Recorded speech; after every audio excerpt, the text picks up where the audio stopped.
أعوذ بالله من الشيطان الرجيم بسم الله الرحمن الرحيم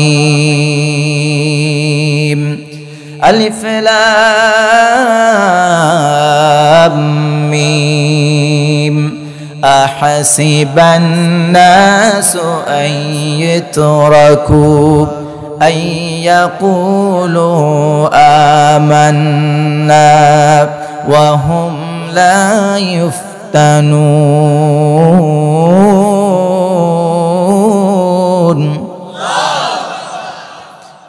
الله رب العالمين বলেন আহাসিবান নাস, মানুষ কি মনে করেছে আমরা ঈমান এনেছি এই কথা বললেই তাদেরকে ছেড়ে দেওয়া হবে আর তাদেরকে কোন রকমের পরীক্ষা করা হবে না? অবশ্যই তাদেরকে রব্বুল আলামিন পরীক্ষা করবেন। আল্লাহ রব্বুল আলামিন আপনাকে আমাকে যে জান্নাতটা দান করবেন, বলুন তো সেই জান্নাতের দাম বেশি না কম? আওয়াজ দিয়ে বলেন, বেশি না কম?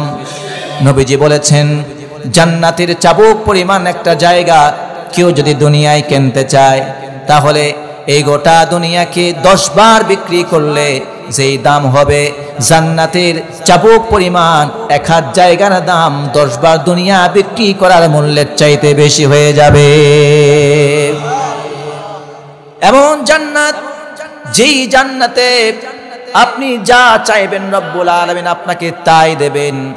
দুনিয়ায় আপনি যা চান তা আপনি পাবেন না, কিন্তু জান্নাত এমন একটি জায়গা আপনি যা চাইবেন সঙ্গে সঙ্গে রব্বুল আলামিন আপনার কল্পনার সাথে তা সম্পৃক্ত করে দিবেন। থাকে কারণ গরিবের এত হিসাব নেওয়া হবে না, তাকে বিনা হিসাবেই সামান্য হিসাব নিয়ে আল্লাহ পাক তাকে জান্নাত দিবেন। সুবহানাল্লাহ। কিন্তু তবুও যেই গরিব জেনা ছাড়তে পারে না, হারাম ছাড়তে পারে না, তবুও যেই গরিব অন্যায় কাজের সাথে জড়িত থাকে আল্লাহ বলছেন তার ঠিকানা জাহান্নাম। চিৎকার দিয়ে বলেন নাউযুবিল্লাহ। আল্লাহ রাব্বুল আলামিন ওই জান্নাত দেবেন যারা যুবক আছেন দুনিয়ায়।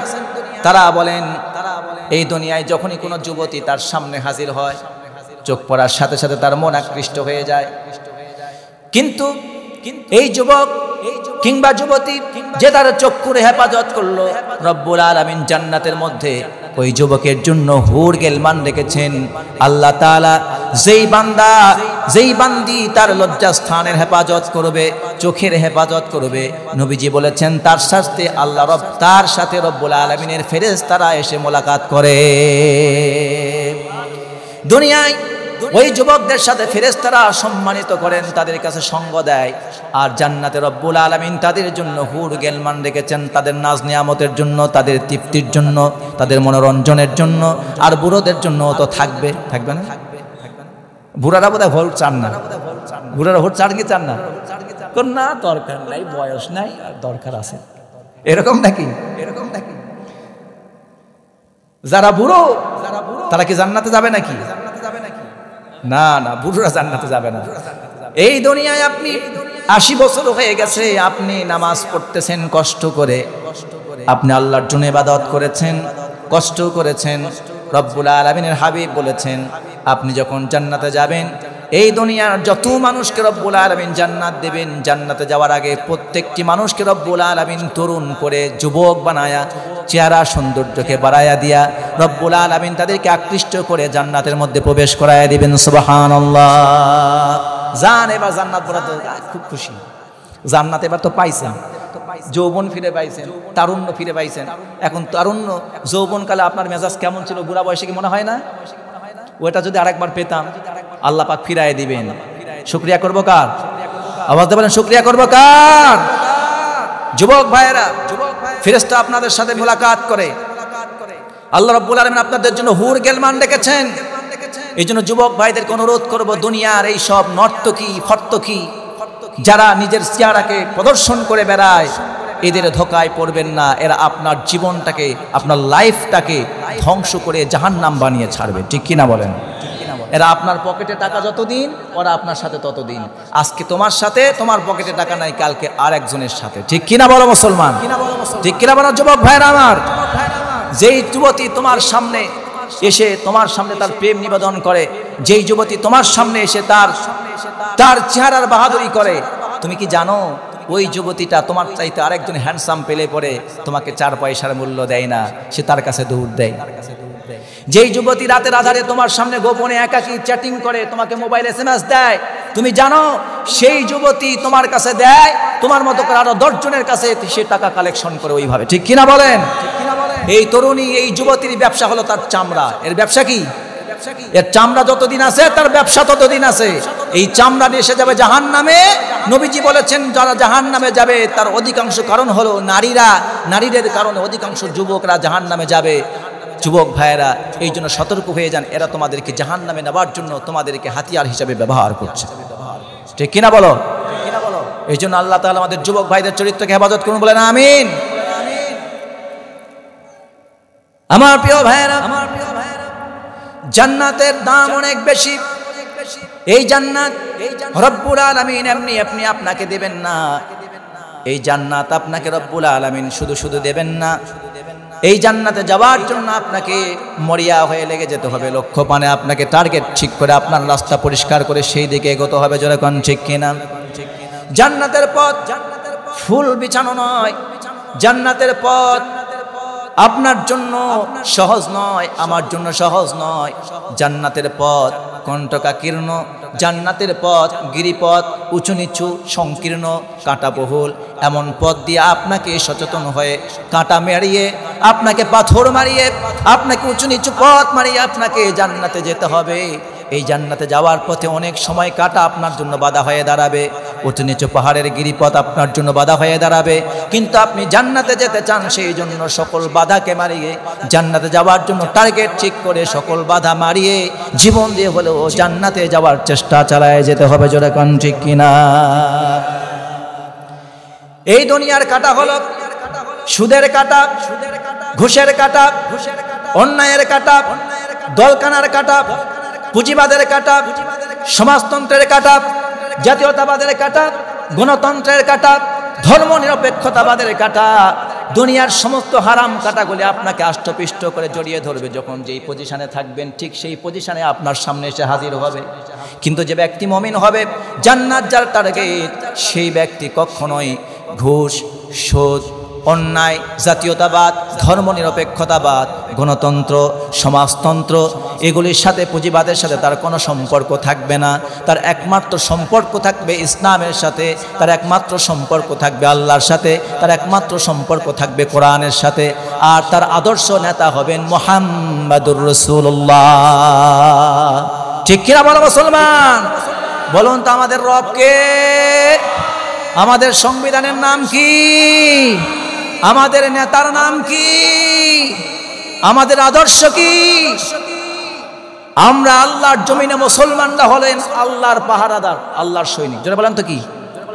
মুসলমানরা দুনিয়ায় আল্লাহর পাহারাদার, আল্লাহর সৈনিক, আল্লাহর সৈনিক, আল্লাহর পাহারাদার। নবীর উম্মত যতদিন পৃথিবীতে থাকবে আর এই জমিনে আল্লাহর কোরআনকে নিয়ে কেউ সিনিমিনি খেলবে, রসুলের বিরুদ্ধে কথা বলবে, ইসলামের আইনের বিরুদ্ধে দাঁত ভেসকিয়ে কথা বলবে, জীবন থাকা পর্যন্ত তাদেরকে ছেড়ে দেওয়া হবে না, তাদেরকে রক্ত দিয়ে মোকাবেলা করা হবে। জোরে বলেন ঠিক কিনা মুসলমান? এই জন্য আমাদেরকে কোরআনের পথে, ইসলামের পথে টিকে থাকবার জন্য যতই বাতিল শক্তি আমাদেরকে পথ আগলিয়ে ধরুক না কেন, আমাদের পথে পাথর বিছায় দেখ, কাঁটা বিছিয়ে দেখ, আমাদের কল্লা ছিনায় নিতে পারে, আমাদের জীবন ছিনায় নিতে পারে, ফাঁসির কাষ্টে ঝোলায় দিতে পারে, জেল জুলুম জরিমানা আমাদেরকে হুলিয়া দিয়ে জেলখানার মধ্যে সারা জীবন বন্দি রেখে হত্যা করে আমাদেরকে দুনিয়া থেকে বিদায় করে দিতে পারে। আমরা সাহাবায়ে কেরামের জীবন থেকে শিক্ষা নিয়েছি, যতদিন জীবন থাকবে ততদিন কোরআনের উপরে টিকে থাকবো, ইসলামের উপর টিকে থাকবো, আল্লাহকে বিশ্বাস করব, আল্লাহর দ্বীন কায়েমের জন্য পৃথিবীতে চেষ্টা করে যাব। কারা কারা যাচ্ছেন হাত মুসলমান, আল্লাহ কবুল করুন, আমিন। প্রিয় ভাইয়েরা, জান্নাতের পথ কুসুমাস্তীর্ণ, জান্নাতের পথ ফুল বিছানো নয়। এই জন্য আপনাকে পরীক্ষা করা হবে। এবার বলুন তো, ছাত্র জীবন সুখের হতো যদি না হতো পরীক্ষা? এখন বলুন তো, ছাত্র যদি কেউ হতে চায় তার পরীক্ষা জীবনে আছে না নাই? কেউ যদি ছাত্র হয় আর যদি বলে আমি পরীক্ষা দেব না, স্কুলে যাব না, ক্লাসের রুটিন টুটিন কিছু মানি না, বই পুস্তক পড়ব না, কিন্তু যারা স্কুলে যায়, পড়াশোনা করে, ক্লাসে যায়, ক্লাস থেকে নিয়মিত আসে, শিক্ষকদেরকে সম্মান করে, শিক্ষকরাও ক্লাসে যায়, প্রতিষ্ঠানে যায়, ওই ছাত্র শুধুমাত্র ভর্তি হয়েছে কিন্তু ক্লাসে যায় না, স্কুলে যায় না, ক্লাস রুটিন মানে না, শিক্ষককে সম্মান করে না, যেসব ছাত্ররা পড়াশোনা করে তাদেরকেও সম্মান করে না, বরং তাদের উপরে অত্যাচার করে। স্কুলে যায় কেন, স্কুলে পড়ে কেন, স্কুল টিকে থাক, স্কুল প্রতিষ্ঠিত থাকুক, শিক্ষকরা সম্মানিত থাকুক, কারণ তারা জাতির জাগ্রত বিবেক, কারণ তারা জাতি গঠনের কারিগর। এরা যদি ভালো হয় আমাদের সমাজ ভালো হয়ে যাবে, জোরে কোন ঠিক কিনা? ওই ছাত্র স্কুলে যায় না, স্কুলের নাম ভাঙিয়ে নিজেকে ছাত্র বলে পরিচয় দেয়, সে প্রাথমিক বিদ্যালয়ে পরীক্ষা দেয় নাই, উচ্চ মাধ্যমিকেও দেয় নাই, এভাবে সে মাস্টার্স পর্যন্ত কোনো ক্লাসেই পরীক্ষা দেয় নাই। এবার বলুন তো সেই ব্যক্তি কি কোনো রেজাল্ট পাবে নাকি? মাস্টার্সের সার্টিফিকেট পাবে? সে যদি বলে আমার সার্টিফিকেট নাই, সরকারি চাকরি করব, সেটাও কি পাবে? তার পক্ষে সম্ভব না। একটা ছাত্র দীর্ঘ 20 থেকে 25টা বছর, 28টা বছর কষ্ট করে কেন? ভালো একটা রেজাল্ট করবে, সরকারি ভালো একটা চাকরি পাবে, তার জীবনটাকে সুন্দর করে সাজাবে, মা বাবার মুখে হাসি ফোটাবে, সমাজকে সে সেবা করবে, ঠিক কিনা? ঠিক কিনা? সামান্য একটা সার্টিফিকেট পেলে সরকারি একটা চাকরি পাবে, সেই জন্য এই ব্যক্তি, এই ছাত্র এত কঠিন পরীক্ষার সম্মুখীন হয়। তার জীবনে যদি 25টা বছর কাটায়, 25টা বছরে সাময়িক পরীক্ষায় এমনি করে প্রত্যেক বছরে মিনিমাম একটা করেও যদি পরীক্ষা হয়, 25 বার পরীক্ষা দিতে হয়। কথা বলেন না কেন?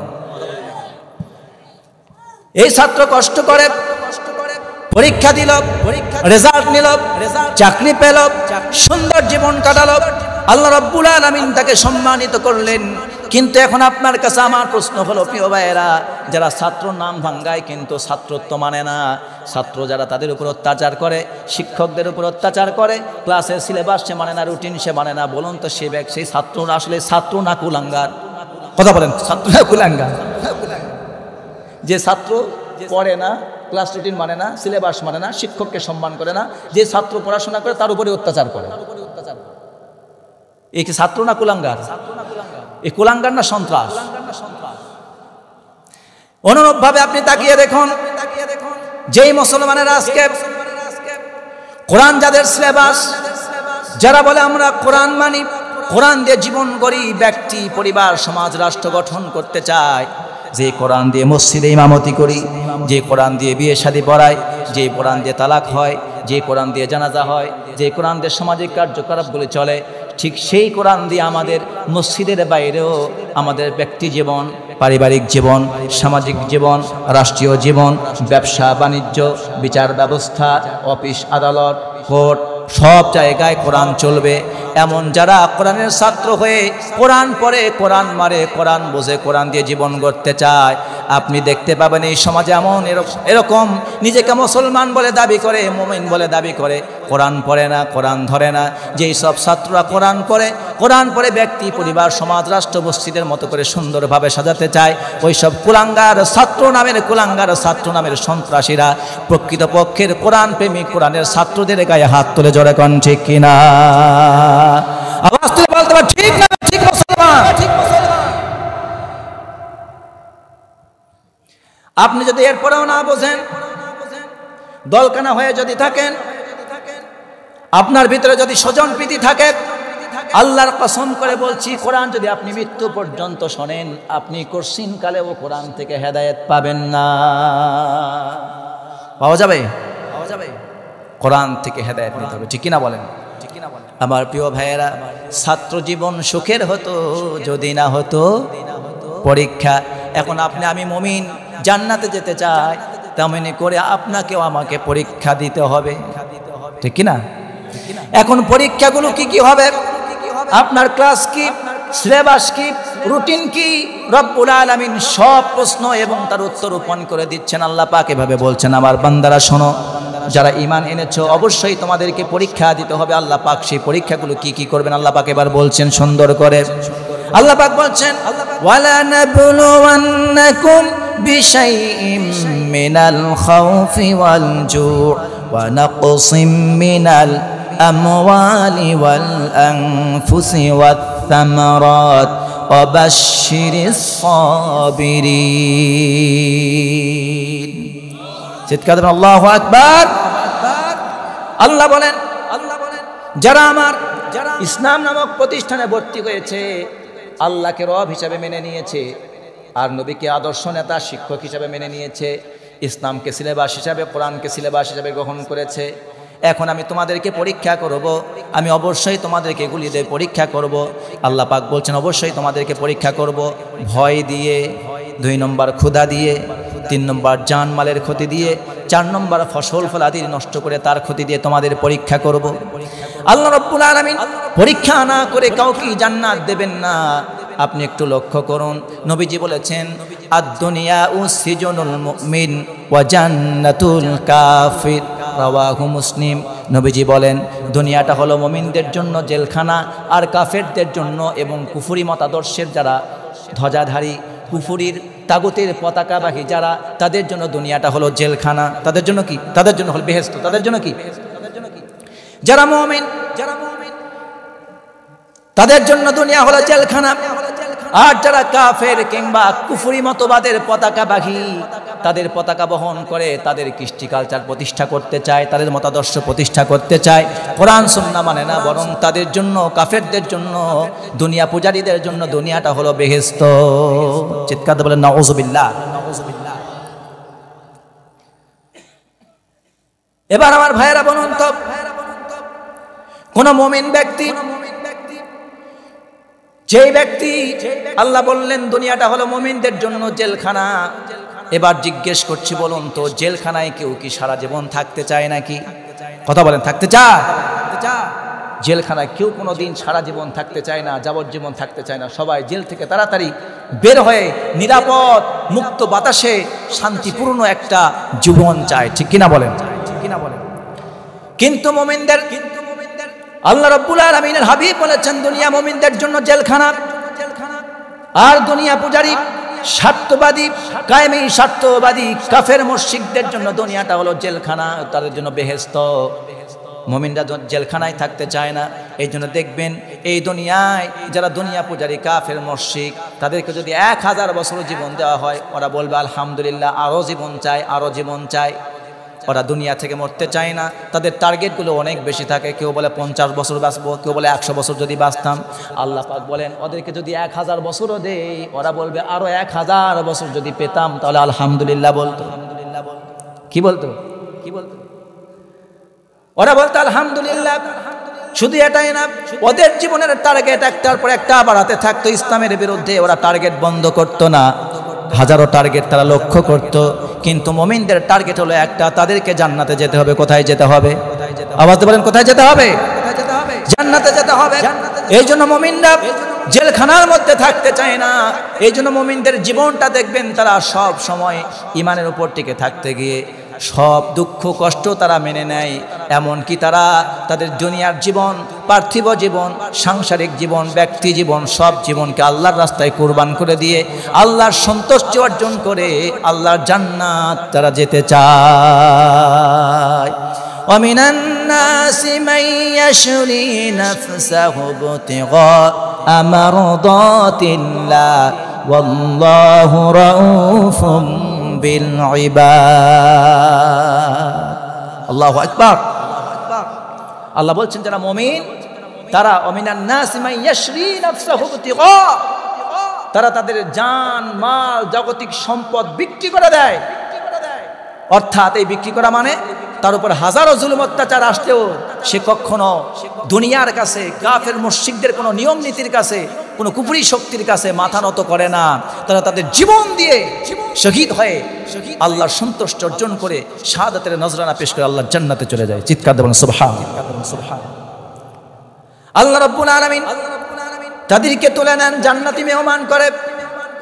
আর যারা দুনিয়া পূজারী হবে, রব্বুল আলামিন তাদের পরিচয় সম্পর্কে তুলে ধরেছেন। যারা দুনিয়া পূজারী হবে, কাফের মুশরিক হবে, দুনিয়াকে যারা বেহেশত মনে করবে, তাদের কৃষ্টি কালচারগুলি কেমন হবে আল্লাহ পাক বলছেন সূরা নামলের মধ্যে। আল্লাহ পাক বলছেন ইন্নাল মুলুকা ইযা দাখালু ক্বরিয়াতান আফসাদুহা ওয়া জাআলু আ'ইজ্জাতা আহলিহা আদিল্লাহ ওয়া কাযালিকা ইয়াফআলুন।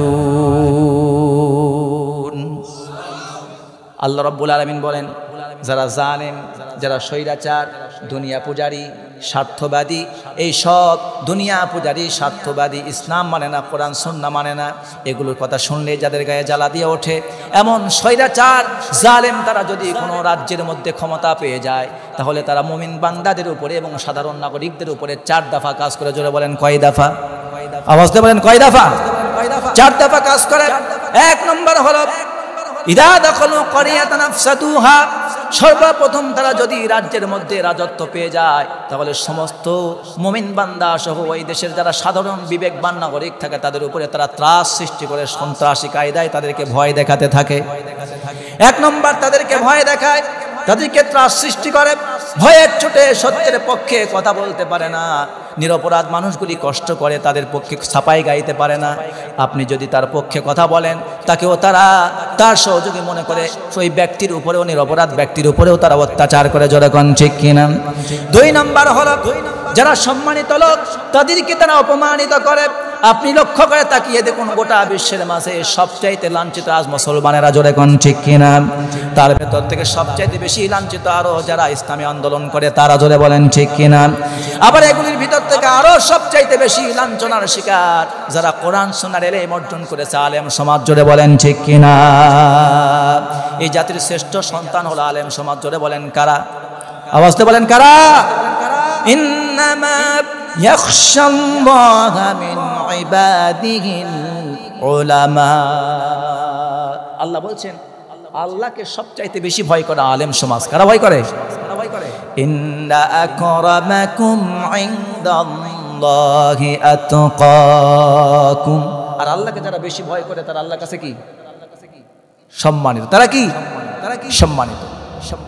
নবীজি বলেন, এমন একটা যুগ আসবে, এমন একটা জামানা আসবে, সেই জামানায় রব্বুল আলামিন মুসলমানদের কাছ থেকে ইলমকে তাদের সিনা থেকে টেনে হেসড়ে বের করে উঠিয়ে নেবেন না, কোরআনকে আকাশে উঠিয়ে নেবেন না, কিন্তু তাদের ভেতর থেকে যারা আলেম থাকবে তাদের উপর জুলুম অত্যাচার করা হবে, তাদেরকে অত্যাচার করে দুনিয়া থেকে বিদায় করে দেওয়া হবে। এভাবে গোটা জাতি ইলম শূন্য হতে থাকবে, আলেম শূন্য হতে থাকবে, কোরআনের বুঝ থেকে আস্তে আস্তে দূরে সরে যেতে থাকবে। কথা বুঝতেছেন? কোরআন থেকে তারা দূরে সরতে থাকবে, আলেম থেকে তাদের সম্পর্ক বিচ্ছিন্ন হয়ে যাবে। আলেমদেরকে আর জাতির লোকেরা সম্মান করতে চাইবে না, তাদের চরিত্র মানুষের সামনে খারাপ করে তুলে ধরা হবে, তাদের চরিত্রকে নোংরা হিসাবে তুলে ধরা হবে। দেখতে পাচ্ছি কিনা বর্তমানে? আমার প্রিয় ভাইয়েরা, নবীজি বলেন ইত্তাখাযান নাসু রুসান জুহালান। হাদিসের ইবারত আপনি তুলে দেন, আমি বানিয়ে বানিয়ে কথা বলছি না। পরীক্ষা যে আপনার উপর চলতেছে, এরপরেও যদি না বোঝেন তাহলে ছুরি কুদাল দিয়ে আর কেমনে বোঝাবো? আমার আর ভাষা নাই। রাসূলুল্লাহ সাল্লাল্লাহু আলাইহি ওয়াসাল্লাম বলছেন, এভাবে আলেমদের উপর অত্যাচার করে আলেমরা যখন শূন্য হতে থাকবে, আলেমরা দিক বিদিক ছোটাছুটি করতে থাকবে, ঠিক সেই মুহূর্তে ওই সব জালেম স্বৈরাচারেরা তখন, ওই সব সাধারণ পাবলিক, সাধারণ লোকেরা তখন মূর্খ লোকদেরকে কোরআন সুন্নাহর জ্ঞান নাই, কোরআনের জ্ঞান নাই, সুন্নাহর জ্ঞান নাই, নামাজ কালাম পড়ে না, যুদ্ধ জিহাদ বোঝে না, এগুলিকে পছন্দ করে না, জিহাদের কথা শুনলে জঙ্গির গন্ধ পায়, এমন ধরনের মূর্খ লোকগুলিকে তারা নেতা হিসাবে গ্রহণ করবে, যার কারণে ওই নেতারাও পথভ্রষ্ট, তার যারা অনুসরণ করেছে তারাও পথভ্রষ্ট হয়ে যাবে।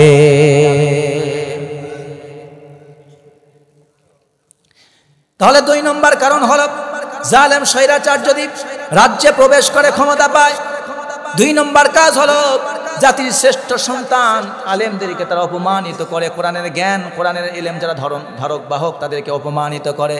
3 নম্বর কাজ হলো ওরা কি করে?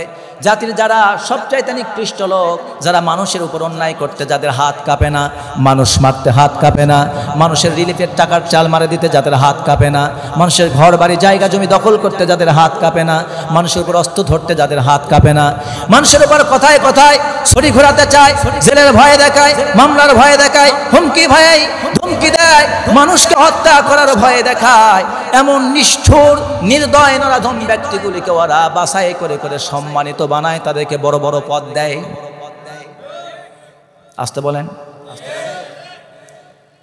জালেমের ৩ নম্বর কাজ, নিকৃষ্ট লোকগুলিকে বড় বড় পদ দেয়, কারণ এর মাধ্যমে তাদের ক্ষমতাকে আরো দীর্ঘস্থায়ী করা যায়। ঠিক কিনা বলেন? ৪ নম্বর,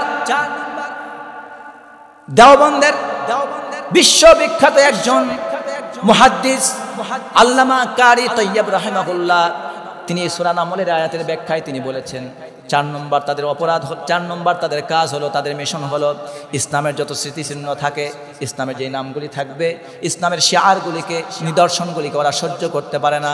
নামের আগে থাক আর পরে থাক, প্রতিষ্ঠানের উপরে থাক, কিংবা যেখানেই থাক না কেন, সংবিধানেই থাক না কেন, সব জায়গা থেকে আল্লাহর নাম, দিন ইসলামের নামগুলি তারা পছন্দ করতে পারবে না।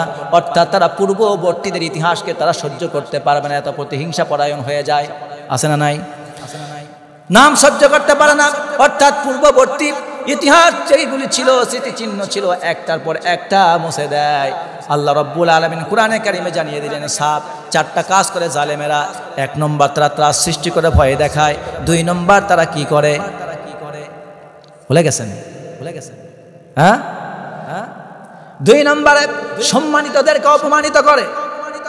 3 নম্বরে যারা অপমানিত, লাঞ্ছিত, নিষ্ঠুর, নির্দয়, এমন পাষাণ হৃদয়ের লোকগুলিকে ওরা ক্ষমতা দীর্ঘস্থায়ীর জন্য বড় বড় পদ দেয়, যাতে করে একটা অর্ডার কেন্দ্র থেকে আসার মাত্র তারা যেন ভয় দেখিয়ে, হুমকি দেখিয়ে, ধমকি দিয়ে যেন ওরা নিজের স্বার্থ হাসিল করতে পারে, কেউ যেন দরজা খুলে বাইরে না বেরোয়।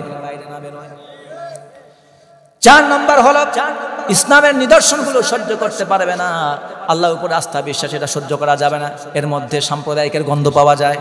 ঠিক কিনা বলেন মুসলমান? এই ধরনের কথা যেই ভাইরা বলবে, ইসলাম যদি আপনার কাছে প্রিয় হয়ে থাকে, আপনাকে তওবা করে ফিরে আসতে হবে, যা করেছি ভুল করেছি।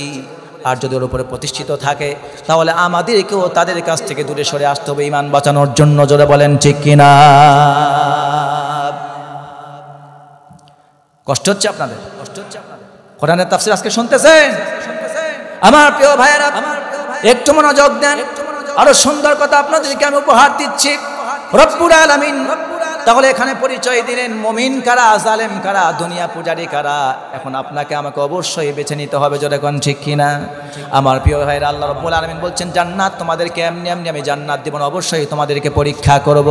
আল্লাহ পাক আর এক জায়গায় সুন্দর করে বলছেন, আম হাসিবতুম আন তাদখুলুল জান্নাতা ওয়ালাম্মা ইয়াতিকুম মাসালুল লাযীনা খালাউ মিন ক্বাবলিকুম মাসাতুহুমুল বাসাউ ওয়াদ-দাররাউ ওয়া যুলজিলু হাত্তা ইয়াকুলার রাসূল ওয়াল্লাযীনা আমানু মা'আহু মাতা নাসরুল্লাহ আলা ইন্না নাসরাল্লাহি করিব।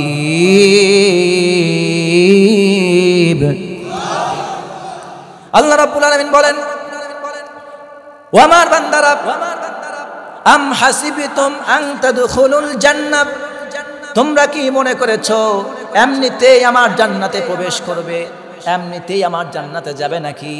তোমাদের কি পরীক্ষা দেওয়া হবে? তোমরা কি পরীক্ষা দেবে না? তোমরা কি মনে করেছো এমনিতেই আমার জান্নাতে প্রবেশ করবে? অথচ এখনো তোমাদের উপরে সেই পরীক্ষা এখনো তোমাদের উপরে আসেনি, যেই পরীক্ষা তোমাদের পূর্ববর্তীদের উপর এসেছিল।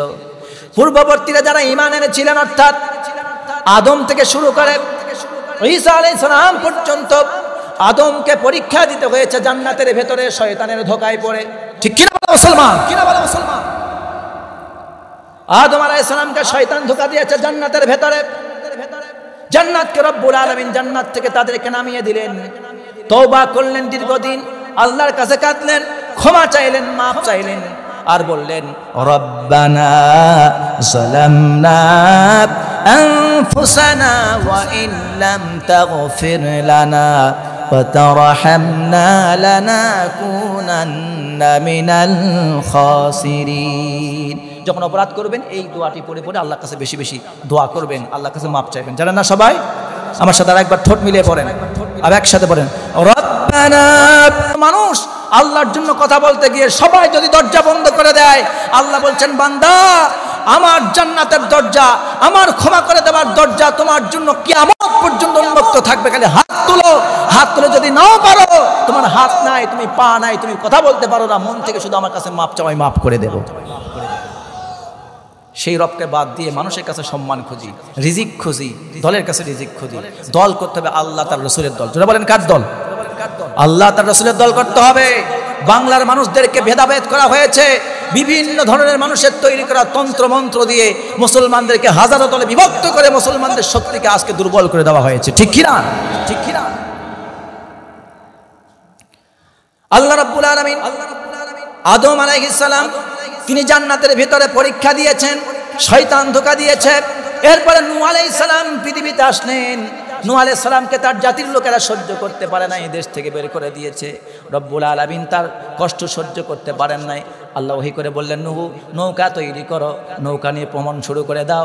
রব্বুল আলামিন নৌকা বানানোর অর্ডার করলেন। নূহ নবী নৌকা বানালেন, আর নৌকার মধ্যে মুমিনদেরকে উঠায় নিলেন, আর যারা জালেম স্বৈরাচার ছিল সবগুলিকে পানির মধ্যে তলায় দিলেন। জোরে কোন ঠিক কিনা? আল্লাহ রাব্বুল আলামিন নূহ আলাইহিস সালামকে পরীক্ষা করেছেন জাতির অত্যাচারের মাধ্যমে। ইমাম কুরতুবী রাহমাতুল্লাহি আলাইহি, বিশ্ববিখ্যাত মুফাসসির ইমাম কুরতুবী রাহমাতুল্লাহি আলাইহি, তিনি বলেছেন এই পরীক্ষার লক্ষ্য বস্তু হলো প্রথমত নবীগণ। প্রথমত কারা? এই পরীক্ষার লক্ষ্য বস্তু হলো প্রথমত নবী রাসূলগণ। 2 নম্বরে পরীক্ষার লক্ষ্য বস্তু হলো নবীদের সাথে যাদের আদর্শ চরিত্র দাওয়াত মানহাজ ঠিক থাকবে তারা পরীক্ষার সম্মুখীন হবে। তৃতীয়ত পরীক্ষার লক্ষ্য বস্তু হলো তারা পরবর্তীতে যারা তাদের মানহাজ ঠিক রাখবে তারা, আর এইভাবে যারা দিনের উপর যত বেশি অটল থাকবে, যারা পরহেজগার হবে, নেককার হবে, মুমিন বান্দা হবে, তাদের পরীক্ষা রব্বুল আলামিন স্তর বাই স্তর তাদের জন্য কঠিন করে ফেলবেন। আর যত পরীক্ষা কঠিন হবে পুরস্কারটা তত বেশি দামি এবং বড় হবে। চিৎকার দিয়ে বলেন সুবহানাল্লাহ। নবীজি বলেছেন, ইন্নাল্লাহ তাআলা ইযা আহাব্বা কওমান ইবতালাহুম ফামান রাদিয়া ফালাহু রিদা ওয়া মান সাখিতা ফালাহুস সাখ। নবীজি বলেছেন আল্লাহ তাআলা যাকে বেশি ভালোবাসেন তার উপরে পরীক্ষা তত বেশি চাপায়া দেন, কঠিন করে দেন, কারণ তার পুরস্কারটা আল্লাহ পাক বড় দিবেন। এত ধীরে সুবহানাল্লাহ বললেন। তাহলে এবার বলুন তো, এখন যারা বিভিন্ন জায়গা মুসলমানরা মার খাচ্ছে, মুসলমানরা জেল জুলুম ফাঁসির কাষ্টে ঝুলতেছে, নিহত হচ্ছে, শহীদ হচ্ছে, এরা ইমানের পরীক্ষায় দুর্বল। ইমানের পরীক্ষায় দুর্বল। আল্লাহর কাছে বেশি প্রিয় না কম প্রিয়? আওয়াজ বলতে মুসলমান আল্লাহর কাছে বেশি প্রিয় না কম প্রিয়? আপনি কোন নেতার কথা শুনে দলের দিকে দৌড়ান? আলেম না কোন দিকে যেতে পারে তাদেরকে ডাক্তার হিসেবে গ্রহণ করুন, রোগ সারাই দিবেন। আল্লাহ যদি করেন ঠিক কিনা মুসলমান? থাকবো কোরআনের সাথে, আলেমদের সাথে। রাজি আছে মুসলমান? আল্লাহ কবুল করুন, বলেন আমিন। পরীক্ষা হবে। আল্লাহ রাব্বুল আলামিন বলছেন এভাবে প্রত্যেককেই পরীক্ষা করেছি। নূহ আলাইহিস সালামকে পরীক্ষা করেছি, ইব্রাহিমকে পরীক্ষা করেছি, মুসাকে পরীক্ষা করেছি, এমনকি আমার প্রিয় নবী শেষ নবী মুহাম্মাদুর রাসূলুল্লাহ সাল্লাল্লাহু আলাইহি ওয়াসাল্লাম তাকেও পরীক্ষা করেছি। কাফেররা তাকে তার জন্মভূমিতে থাকতে দেয় নাই, দেশ থেকে বের করে দিয়েছে। ঠিক কিনা বলেন?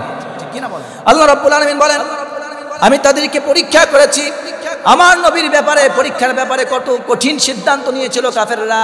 রব্বুল আলামিন সূরা আনফালের মধ্যে সুন্দর করে জানাচ্ছেন এইভাবে, ওয়া ইয ইয়ামকুরু বিকাল্লাযীনা কাফারু লিয়ুথবিতুকা আও ইয়াকতুলুকা আও ইখরিজুক ওয়া ইয়ামকুরুনা ওয়া ইয়ামকুরুল্লাহ ওয়াল্লাহু খায়রুল মাকিরিন।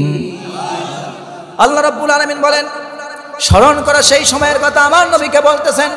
আপনার আমার প্রিয় নবী মুহাম্মদুর রাসূলুল্লাহ সাল্লাল্লাহু আলাইহি ওয়াসাল্লাম রহমতের নবী, দয়ার নবী, এমন রহমতের নবী, দয়ার নবী, তার শরীর থেকে কাফেররা রক্ত ঝরিয়েছে। ঠিক কিনা বলুন? আল্লাহ রাব্বুল আলামিন বলেন ও নবী স্মরণ করো সেই সময়ের কথা যখন তোমার বিরুদ্ধে কাফেররা, সত্য অস্বীকারী বেঈমানরা ষড়যন্ত্র করেছিল। তারা একটা কৌশল করলো, ষড়যন্ত্র করলো।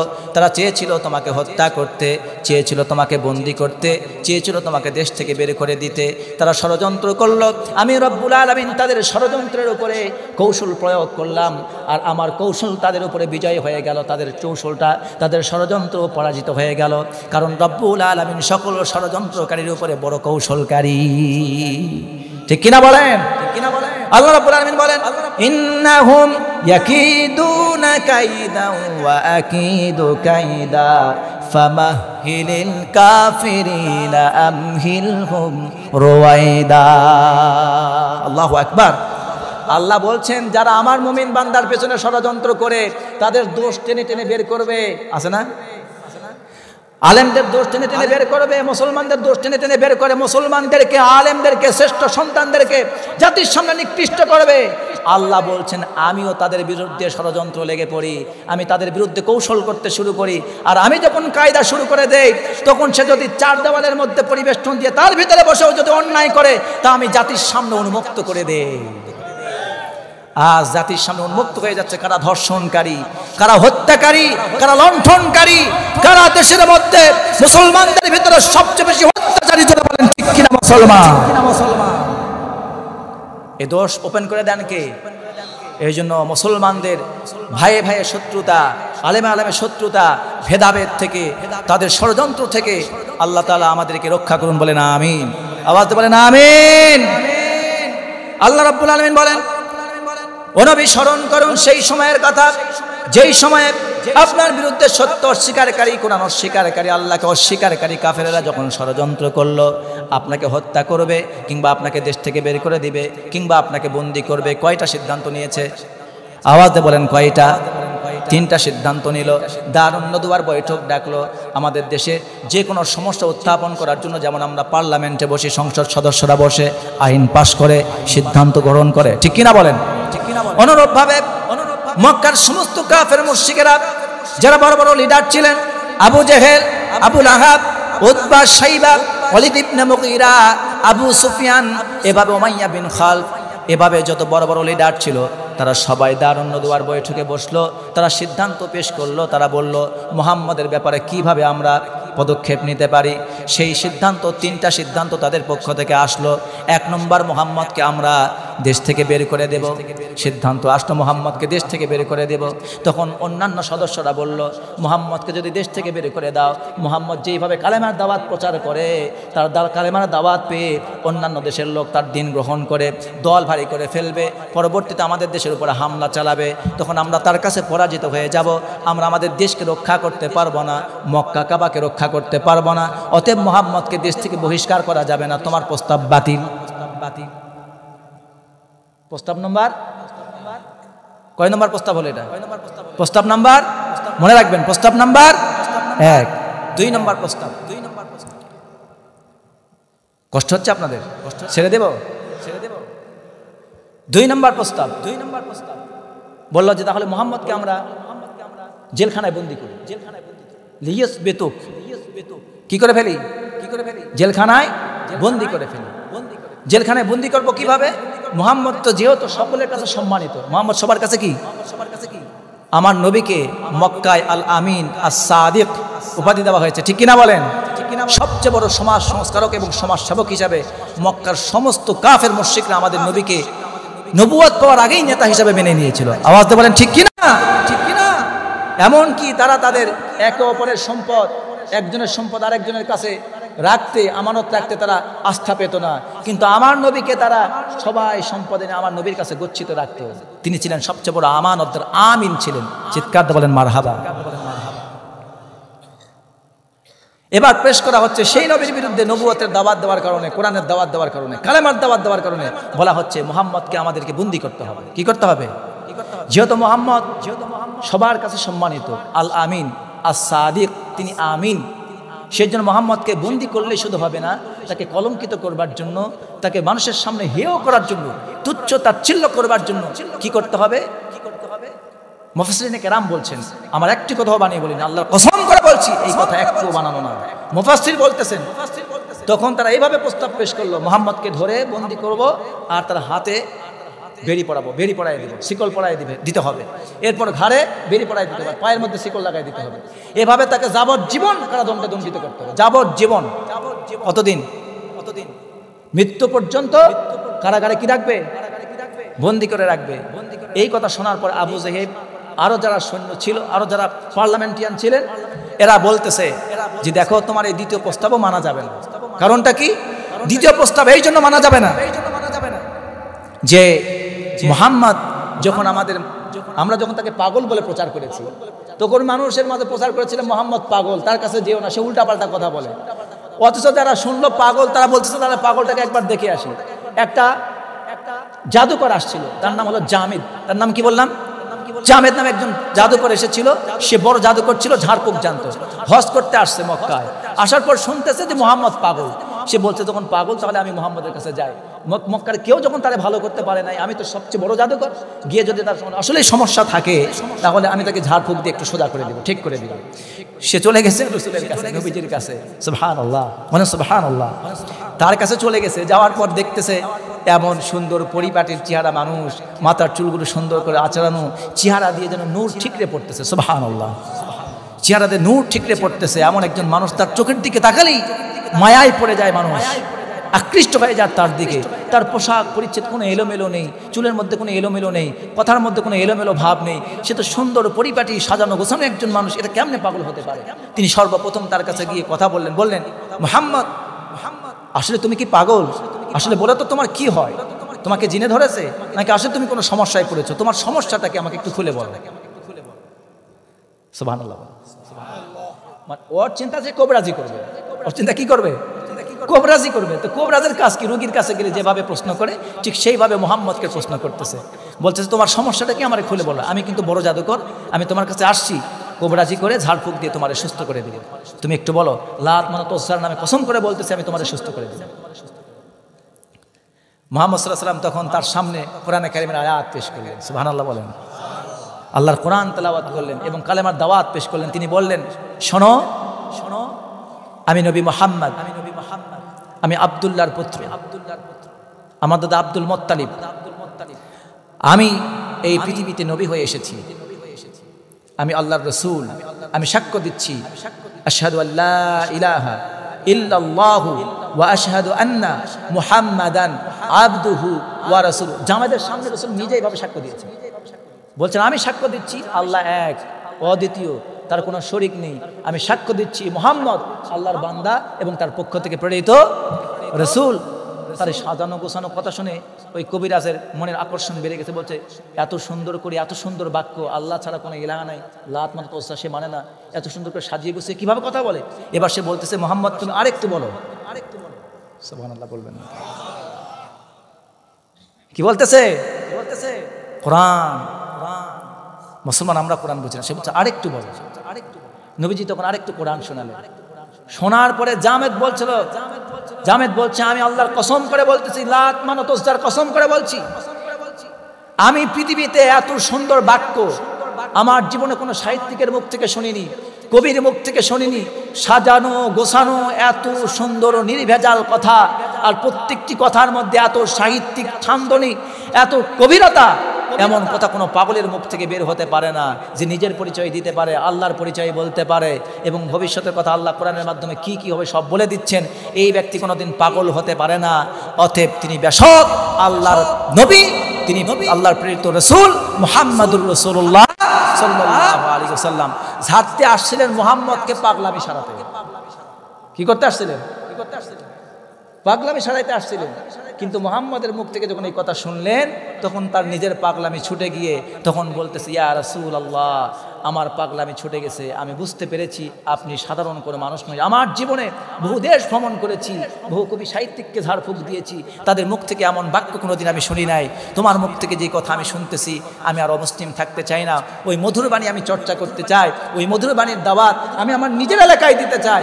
আপনি আমাকে অনুমতি দেন, আর আমাকে কিভাবে এই ধর্মের মধ্যে দীক্ষিত করা যায় সেই শিক্ষাটা আমারে দিন। নবীজি বললেন, কিচ্ছু করতে হবে না, শুধু আমার কাছে বলো, আশহাদু আল্লা ইলাহা ইল্লাল্লাহু ওয়া আশহাদু আন্না মুহাম্মাদান আবদুহু ওয়া রাসূলুহু। মুসলমান হয়ে গেলেন, পাগলামি সারাইতে আসে নিজেই কি হয়ে গেলেন? ইসলামের পাগল হয়ে গেলেন। সুবহানাল্লাহ বলেন। প্রিয় ভাইয়েরা, ইসলাম এমন আকর্ষণীয়, কোরআন এমন আকর্ষণীয়, নবী এমন দয়াময়, আল্লাহ পাক তাকে রহমত করে পাঠিয়েছেন। সুবহানাল্লাহ। এবার মক্কার কাফেররা আবু জেহেল তারা বলল, আগেই তারা চেষ্টা করেছি তারা পাগল বলে প্রমাণ করার জন্য। পয়েন্ট মনে আছে আপনাদের? প্রথম প্রস্তাব কি ছিল? ভুলে গেলে কিন্তু হবে না। প্রথম প্রস্তাব পার্লামেন্টে, প্রথম প্রস্তাব কি ছিল? দেশ থেকে কি পয়েন্ট ভুলে গেলে তো হবে না, পয়েন্ট কোথা থেকে কোথা যাচ্ছে মনে রাখতে হবে। নবীকে 1 নম্বর কি করতে হবে? প্রস্তাব বাতিল। 2 নম্বর প্রস্তাব কি করলো? জেলখানায় বন্দি করব নবী যেহেতু সম্মানিত, সকলের কাছে সম্মানিত, আমরা পাগল টাগল বলে তারা আর আটকাইতে পারবো না, কারণ তার কথা যেই জেলখানায় তারা দেখতে আসবে সঙ্গে সঙ্গে কথা শুনে মুসলমান হয়ে যাবে। অতএব তাকে অপমানিত করবার জন্য সে যখন প্রস্তাব করলো জেলখানায় হাত করা পরিয়ে, ডান্ডা বেরি পরিয়ে, পায়ে বেরি পরিয়ে তাকে জেলখানায় রাখো, আবু জেহেল বললে এই প্রস্তাব মেনে নেওয়া যাবে না, তুমি যা বলতেছো। এর আগে মক্কায় তারা হজ করতে আসছিল, তাদের সামনে প্রচার করছিল মুহাম্মদ পাগল, তার কাছে যায় না, হিতে বিপরীত হয়েছিল। জেলখানায় রাখলো, একদিন জেলখানার তালা ভেঙে মুহাম্মদ সাল্লাল্লাহু আলাইহি ওয়াসাল্লামকে বের করে নিয়ে চলে যাবে, চিৎকার করে আল্লাহু আকবার। আল্লাহর নবীকে 3.5 বছর জিবে আবি তালেব কারাগারে বন্দী করে রেখেছিল, মনে নেই? মনে নেই? এই জেলখানা উন্মুক্ত করেছিল কারা? সব মুমিনরা ছিল জেলখানার ভিতরে। মুমিনরা কোথায় ছিল? সব সাহাবীরা জেলখানার ভিতরে। এই সব আল্লাহ রাসূল এবং সাহাবীদেরকে তারা সহযোগিতা করছিল। ওরা ঈমান আনে নাই, শুধু আল্লাহর রাসূলের দলকে সমর্থন করেছে, নবীর সাহাবীদেরকে সহযোগিতা করেছে, ঈমান আনা লাগে নাই। সত্যের পথে একটু মুখ দিয়ে সুপারিশ জানাইছে, এই অপরাধে পুরা গোষ্ঠী সুদ্ধা জেলখানার মধ্যে পুরাই দিয়েছে। অবশেষে হিতে বিপরীত হয়ে যারা ঈমান আনে নাই ওই সব অমুসলিমরাই আবার ওই শিবে আবি তালেবের কারাগার ভঙ্গ করে তালা ভেঙ্গে আল্লাহর নবীকে জেলখানা থেকে মুক্ত করে এনেছেন। তারা বলছে একে জেলখানায় বন্দি করেও আটকা, শিবে আবি তালেবে আটকাইতে পারি নাই, অতএব সারা জীবনের জন্য যাবজ্জীবন কারাদণ্ড দিয়ে রাখবো, মানুষ একসময় ফুঁসে উঠবে, তাকে আটকানো যাবে। কিন্তু ষড়যন্ত্র গভীর। আজকে বর্তমান প্রেক্ষাপটে আপনি দেখুন, আজকে পরিমরির হাতে হাত করা না, কথা বলেন না কেন? ইয়াবার সম্রাট, মদের সম্রাট, ক্যাসিনোর সম্রাট, তাদের হাতে হাত করা।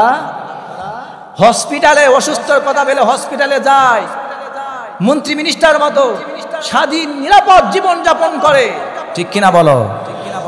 আর আলেম নিরপরাধ মানুষগুলিকে রোজার মাস মানে নাই, ঈদের দিন মানে নাই, মায়ের কোল খালি করে, স্ত্রীর বিছানাকে ঠান্ডা রেখে, সন্তান থেকে বিচ্ছিন্ন করে, হাতে করে হাতে হাত বেড়ি, পায়ে পা বেড়ি পরিয়ে, দান্ডা বেড়ি পরিয়ে, গলায় দান্ডা বেড়ি পরিয়ে পঙ্গু বানায় জেলখানার ভিতরে যারা ধুকে ধুকে মারছ, স্মরণ রাখো আল্লাহর দিন একদিন আসবে, এই দিন ঘুরে ফিরে যদি সংশোধন না হয় তোমাদেরকে এমনটি প্রত্যেকটি কাজের জবাব দিতে হবে আল্লাহর সামনে, যারা বলেন ঠিক কিনা?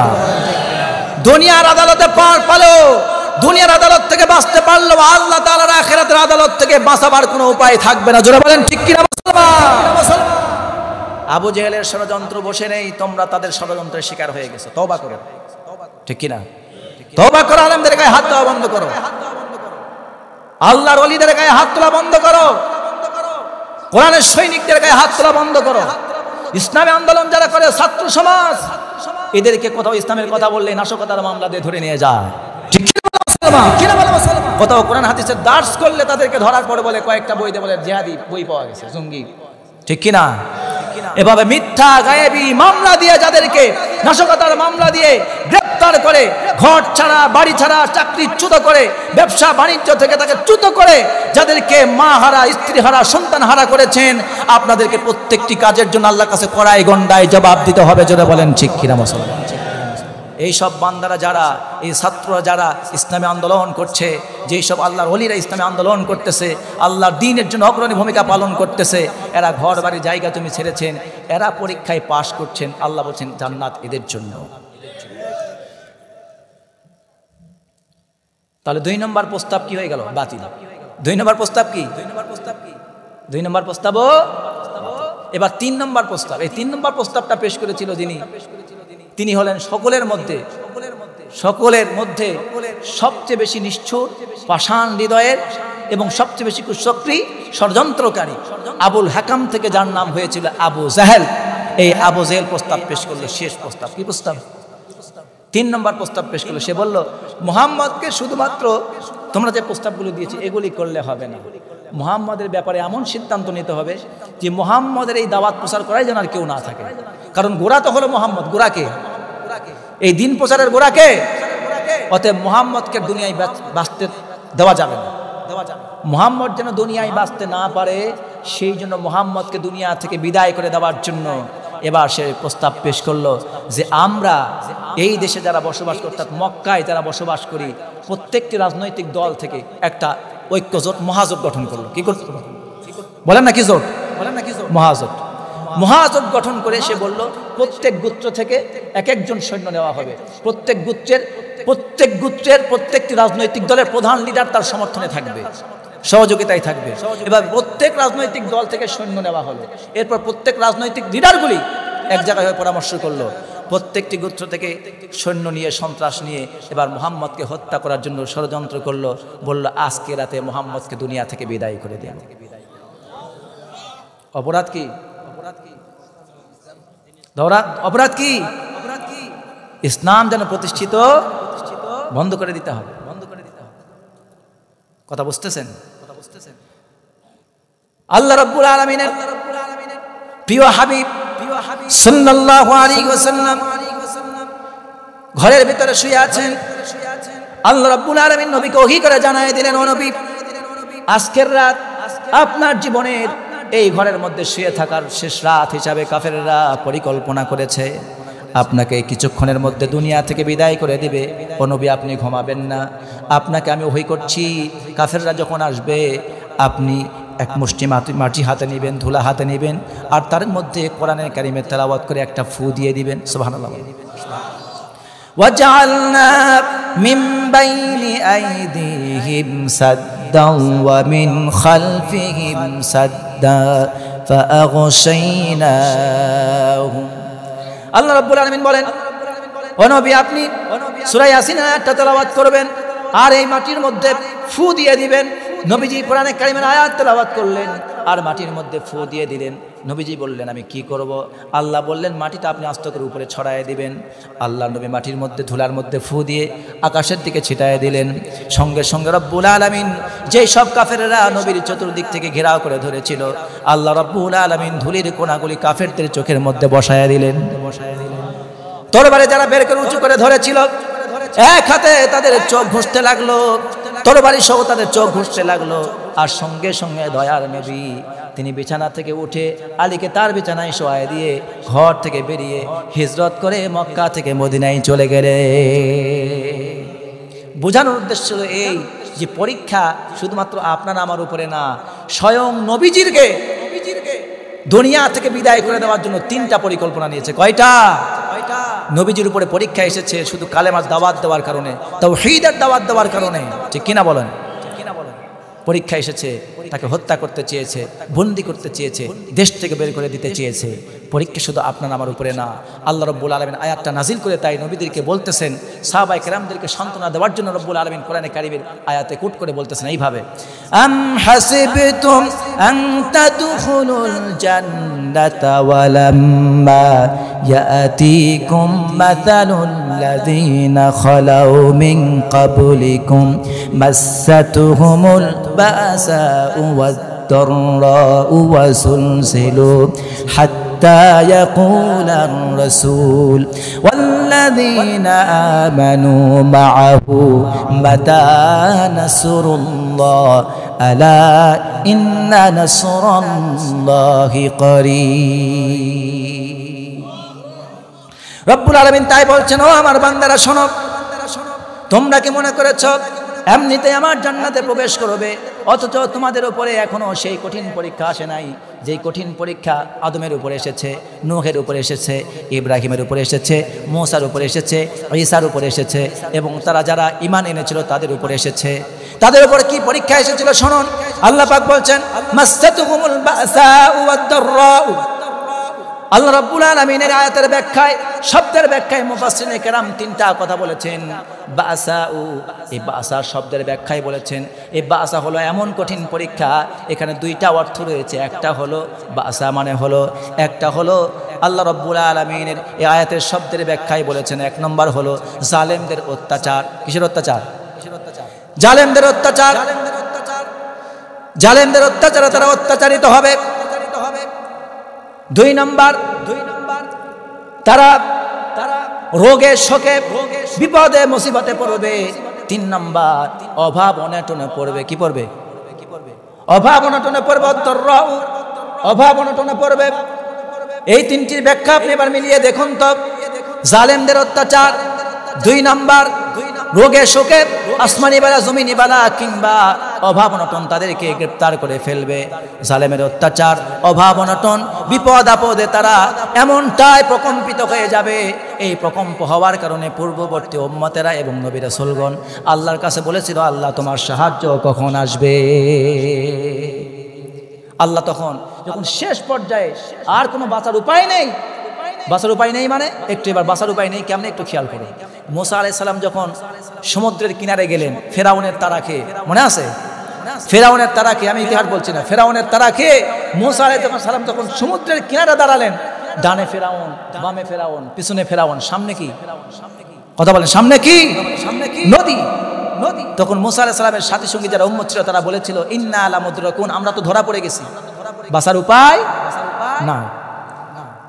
নূহ আলাইহিস সালাম অত্যাচারিত হয়েছেন, নৌকায় চড়ে তার ঈমানদার বান্দাদেরকে নিয়ে চলে গেছেন।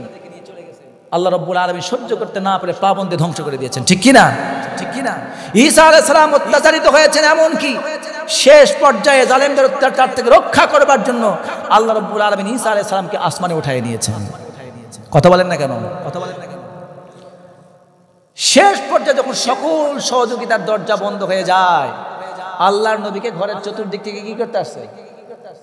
হত্যা করতে আসছে। পালানোর রাস্তা আছে নাকি? এদের ভেতর থেকে পালাতে পারবে এরকম কোনো উপায় কি খোলা ছিল? বরং আল্লাহ বুদ্ধি শিখাই দিলেন, ধুলা মারেন, দায়িত্ব আমার, কিভাবে আপনাকে বাঁচাবো। সুবহানাল্লাহ বলবেন না? এরকম ভাবে আপনার বাঁচানোর পথ যখন বন্ধ হয়ে যাবে, ঠিক সেই মুহূর্তে যখন দেখতেছেন আপনি ফাঁসির কাছে চলে গেছেন, আপনাকে হত্যা করে ফেলা হবে এখন, ঠিক সেই মুহূর্তেও যদি আপনি ঈমানের উপর ইস্তেকামত থাকেন, প্রতিষ্ঠিত থাকেন, আল্লাহ তখন বলতেছে, আপনি এই পর্যায়ে থেকেও যদি বলেন আল্লাহ তোমার সাহায্য কখন আসবে, আল্লাহ তখন দুইটার একটা করবেন। যারা বলেন কয়টা? আওয়াজ দিয়ে বললেন না? জানবেন না? জানবেন না? দুইটার কয়টা করবেন? দুইটার একটা করবেন।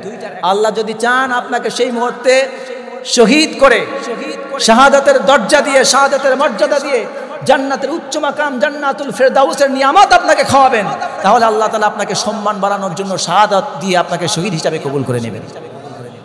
আর যদি আল্লাহ আপনাকে শহীদ হিসাবে কবুল না করেন, তাহলে রব্বুল আলামিন আপনাকে বিজয়ের বেশে গাজী করে আপনাকে সেখান থেকে বাঁচার পথ রব্বুল আলামিন খুলে দিবেন, যেইভাবে আল্লাহ তাআলা মূসা আলাইহিস সালামের জন্য সমুদ্রের রাস্তা তৈরি করে দিয়েছিলেন। কথা বলেন না কেন? সুবহানাল্লাহ বলবেন না? নূহ আলাইহিস সালাম যখন পথ পেয়েছিলেন না, তখন রব্বুল আলামিন বলছেন নৌকা তৈরি করো, জালেমদের হাত থেকে বাঁচানোর দায়িত্ব আমার। আল্লাহ রব্বুল আলামিন গোটা জাতিকে প্লাবন দিয়ে ধ্বংস করেছেন, নূহ আলাইহিস সালামকে নৌকা দিয়ে বাঁচায় দিয়েছেন, ঠিক কি না মুসলমান? ঈসা আলাইহিস সালামের যখন সমস্ত বাঁচার পথ বন্ধ, আল্লাহ রব্বুল আলামিন ঈসা আলাইহিস সালামকে তখন আসমানে উঠায় নিয়েছেন। সাহায্য করেন নাই? আবার দেখুন, আবার ইতিহাস উল্টা, আবার কত নবীকে রব্বুল আলামিন যখন কঠিন পরীক্ষার সম্মুখীন হয়েছেন, আল্লাহ তাআলা তাদেরকে সাহায্য করেন নাই। আল্লাহ রাব্বুল আলামিন তাদেরকে শহীদ করে জাকারিয়া আলাইহিস সালামকে, তিনি গাছের মধ্যে ঢুকেছিলেন, কাফেররা গিয়ে গাছ চিরে জাকারিয়া নবীকে দুই টুকরা করে চিরে দুখণ্ড করে ফেলেছে। আল্লাহ রাব্বুল আলামিনের নবী জাকারিয়া তখনও কাফেরদের কাছে মাথা নত, কিন্তু রব্বুল আলামিন তার সম্মান কমাই দিয়েছে নাকি? কথা বলেন, কমাই দিয়েছেন নাকি? তখন রব্বুল আলামিন তাকে শহীদ করে তার শাহাদাতের মর্যাদা দিয়ে তার সম্মানকে বাড়ায় দিয়েছেন। সুবহানাল্লাহ বলেন, সুবহানাল্লাহ বলেন। পরীক্ষা আসলে খালি মনে করবেন না পরীক্ষাতে বাঁচলাম না কেন, ফাঁসি হয়ে গেল কেন, তার মানে তো অপরাধী ছিল নাকি? কথা এবার পরিষ্কার হয়েছে আপনাদের? বিপদে পড়া, ধ্বংস হয়ে যাওয়া মানে এটা নয়।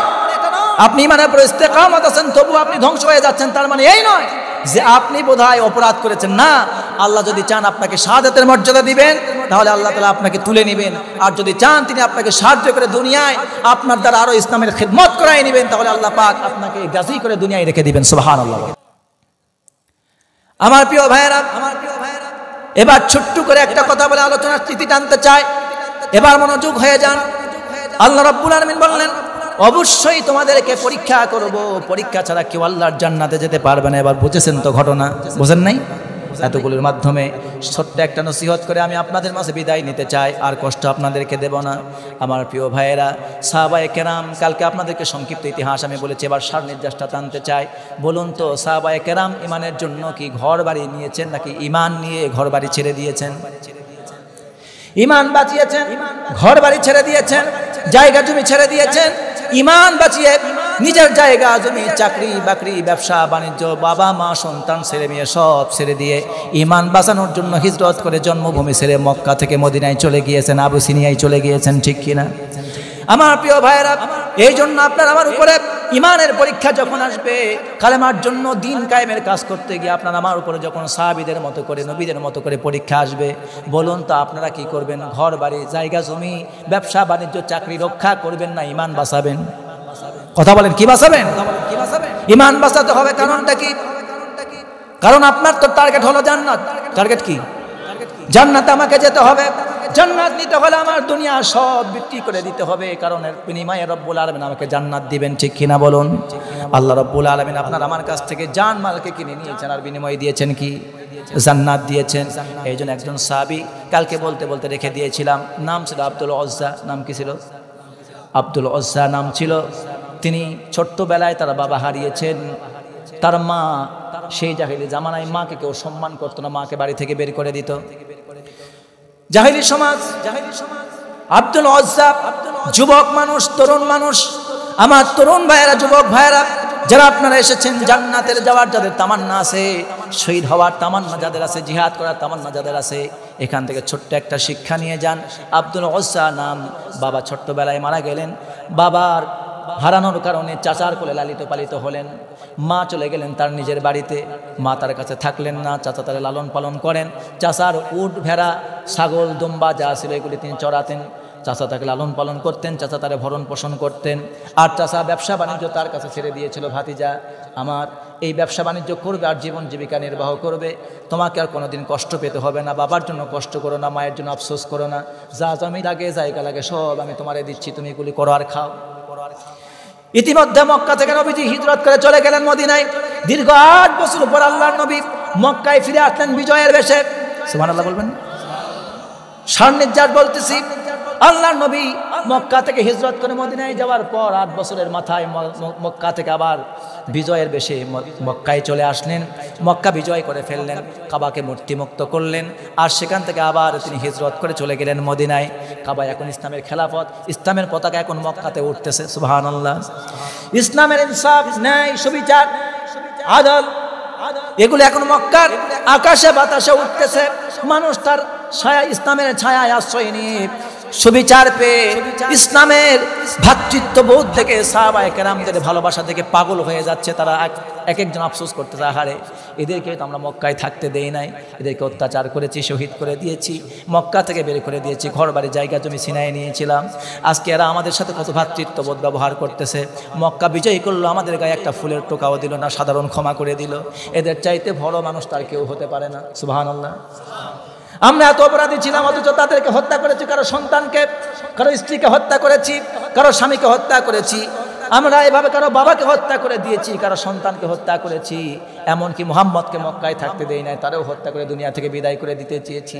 এই দয়ার নবী তো আমাদের হত্যার ষড়যন্ত্রের কারণে মক্কায় থাকতে পারেন না, হিজরত করে মদিনায় চলে গেছেন। আল্লাহর নবী হিজরত করে মদিনায় চলে গেছেন আমাদের অত্যাচারের কারণে। এমন রাহমাতুল লিল আলামিন তার সংস্পর্শে আসে এই লোকগুলি এতটাই ভালো মানুষ হয়েছিল, তারা যখন মক্কা বিজয় করে ফেললো, যারা তাদের জানের দুশ্মন ছিল, বাড়িঘর জায়গা জমি ছিনায় নিয়েছিল, চোখের সামনে সন্তানকে হত্যা করেছে, স্বামীকে হত্যা করেছে, স্ত্রীকে হত্যা করেছে, তাদেরকে মাফ করে দিয়েছে, আফসোস করতে লাগলো। ইনসাফের না ইনসাফ দেখে তারা আফসোস করতে লাগলো, দয়ার নবীর ইনসাফ দেখে তারা আফসোস করতে লাগলো। আল্লাহর নবী মক্কা বিজয় করে কাবাকে মূর্তি শূন্য করে আল্লাহর নবী বললেন, আমি মদিনায় আমাকে সম্মানিত করেছে আনসারেরা, আমি আনসারদেরকে ছাড়তে পারবো না, মক্কা ইসলামের ঝান্ডার নিচেই থাকবে, কিন্তু আমি নবী মক্কায় থাকবো না, কারণ তোমরা মক্কায় আমাদের থাকতে দাও না। আমি যখন মক্কায় থাকতে চেয়েছিলাম তখন তোমরা আমারে মক্কা থেকে বের করে দিয়েছ, হত্যা করার ষড়যন্ত্র করেছ, কিন্তু মদিনার আনসারেরা আমাকে জীবন দিয়ে আমি নবীকে রক্ষা করেছে, আমাকে ভালোবেসেছে, আমি তাদের কথা দিয়েছি আমি তাদের ছেড়ে কোনোদিন থাকবো না। যেই মদিনা আমার জন্য সোনার মদিনা হয়েছে, আমি সেই মদিনায় চলে যেতে চাই। নবীজি হিজরত করে মদিনায় চলে আসলেন। আর আব্দুল উজ্জা আগের থেকেই তার মনের মধ্যে ইসলামের জন্য তার বেদনা ছিল, তিনি ইসলাম গ্রহণ করতে চান, কিন্তু কোনোদিন তিনি সাহস করে বলতে পারেন নাই, কিন্তু এখন ইসলাম বিজয় হয়ে গেছে মক্কায়। সুবহানাল্লাহ বলেন। আব্দুল উজ্জা সেবার চাচার কাছে গিয়ে বলতেছে, চাচা মক্কা তো বিজয় হয়ে গেল, ইসলামের আপনি তো নিদর্শন দেখতেছেন, মানুষের মাঝে সুবিচার, মানুষ কত আনন্দে আছে, মানুষ কত না ইনসাফের মধ্যে বসবাস করতেছে, ভাই ভাই কোনো দ্বন্দ্ব নাই, সবাই তো ভালোবাসার মধ্যে আছে। চাচা আমার আল্লাহর নবী হিজরত করে মদিনায় চলে গেছেন। মক্কায় এখন ইসলামের ছায়াতলে শান্তির সুবাতাস সবাই গ্রহণ করতেছে। চাচা আমি আর থাকতে পারছি না, আমি নবীকে ভালোবেসে ফেলেছি, ইসলামকে ভালোবেসে ফেলেছি। ইসলাম সম্পর্কে যতটুকুন জেনেছি বুঝেছি, ইসলাম ছাড়া আমাদের কোনো মুক্তির পথ নাই। ও চাচা আপনি ইসলাম গ্রহণ করতে চাই, আমি আল্লাহকে সাক্ষী, আল্লাহকে আমি এক ইলাহ হিসাবে মেনে নিতে চাই, নবীকে মুহাম্মদকে আমি নবী হিসাবে মেনে নিতে চাই, আপনার মন্তব্য কি? চাচা এবার জবাব দিয়ে বলতেছে, আমার ভাতিজা আমি নবীকে ভালোবাসি, মুহাম্মদকে ভালোবাসি, সেই যে আল্লাহর কথা বলতেছে তাকেও ভালোবাসি, কিন্তু তার মানে না আমরা লাত মানত ওজ্জার মাথায় লাথি দিয়ে আমি নবী মুহাম্মদের দিন গ্রহণ করব, এটা আমি যেতে পারবো না। অতএব তুমি সেখানে যেও না, সেখানে গেলে পরে তোমার ভবিষ্যৎ কিন্তু ভালো হবে না। এবার ভাতিজা বলতেছে, আমার চাচা আমি দীর্ঘদিন মক্কা বিজয়ের আগ থেকে শুরু করে আজ অব্দি মক্কা বিজয় পর্যন্ত আপনার জন্য অপেক্ষা করছিলাম, কখন আপনি ইসলাম গ্রহণ করবেন। আপনি যখন মক্কা বিজয় দেখেও ইসলাম চিনতে পারেন নাই, নবীকে চিনতে পারেন নাই যে ইসলাম ধ্বংস করা যাবে না, ইসলাম একমাত্র বাতি যার সুইচ আল্লাহর হাতে রয়েছে, চিৎকার দিয়ে বলেন সুবহানাল্লাহ। দুনিয়াতে কেউ ইসলাম নিভাতে পারবে না। যখন মক্কায় কেউ ছিল না, নবী একাই দাওয়াত দিয়েছেন, সেই নবীকে তোমরা দুনিয়া থেকে শেষ করতে পারো নাই। চাচাকে সাক্ষী রেখে বললেন, ও চাচা আমি আপনার জায়গা চাই না, জমি চাই না, সম্পদ চাই না, উট চাই না, ভেড়া চাই না, ছাগল চাই না, দুম্বা চাই না, সব আপনি নিয়ে নিতে পারেন, আমি আর অপেক্ষা করতে পারছি না। আপনাকে সাক্ষী রেখে আপনার সামনে আমি ঘোষণা দিতে চাই, আমি আর অমুসলিম থাকতে চাই না, মুশরিক থাকতে চাই না। আমি ঘোষণা দিলাম, আশহাদু আল্লা ইলাহা ইল্লাল্লাহু মুহাম্মাদুর রাসূলুল্লাহ সাল্লাল্লাহু আলাইহি ওয়াসাল্লাম। চাচা এই কথা শোনার পর তুমি করলা কি ভাতিজা? আব্দুল ওজ্জা তুমি এটা কি করলে? তুমি আমার মান, ইজ্জত, সম্মান, সমাজের মাঝে আমি প্রতিনিধি, তুমি আমার সম্মানকে সব ধুলার সাথে মিশাই দিলে। ভাতিজাকে বলতেছে, ভাতিজা যেহেতু আমাদের ধর্ম ছেড়েই দিয়েছো, অতএব তুমি আমার আপন ভাইয়ের সন্তান, আমি তোমার কিছু বলতেছি না, কারণ ইসলাম এখন বিজয়। ইসলাম কি এখন? গায়ে হাত দিয়া, কথা বলেন, গায়ে হাত দেওয়ার।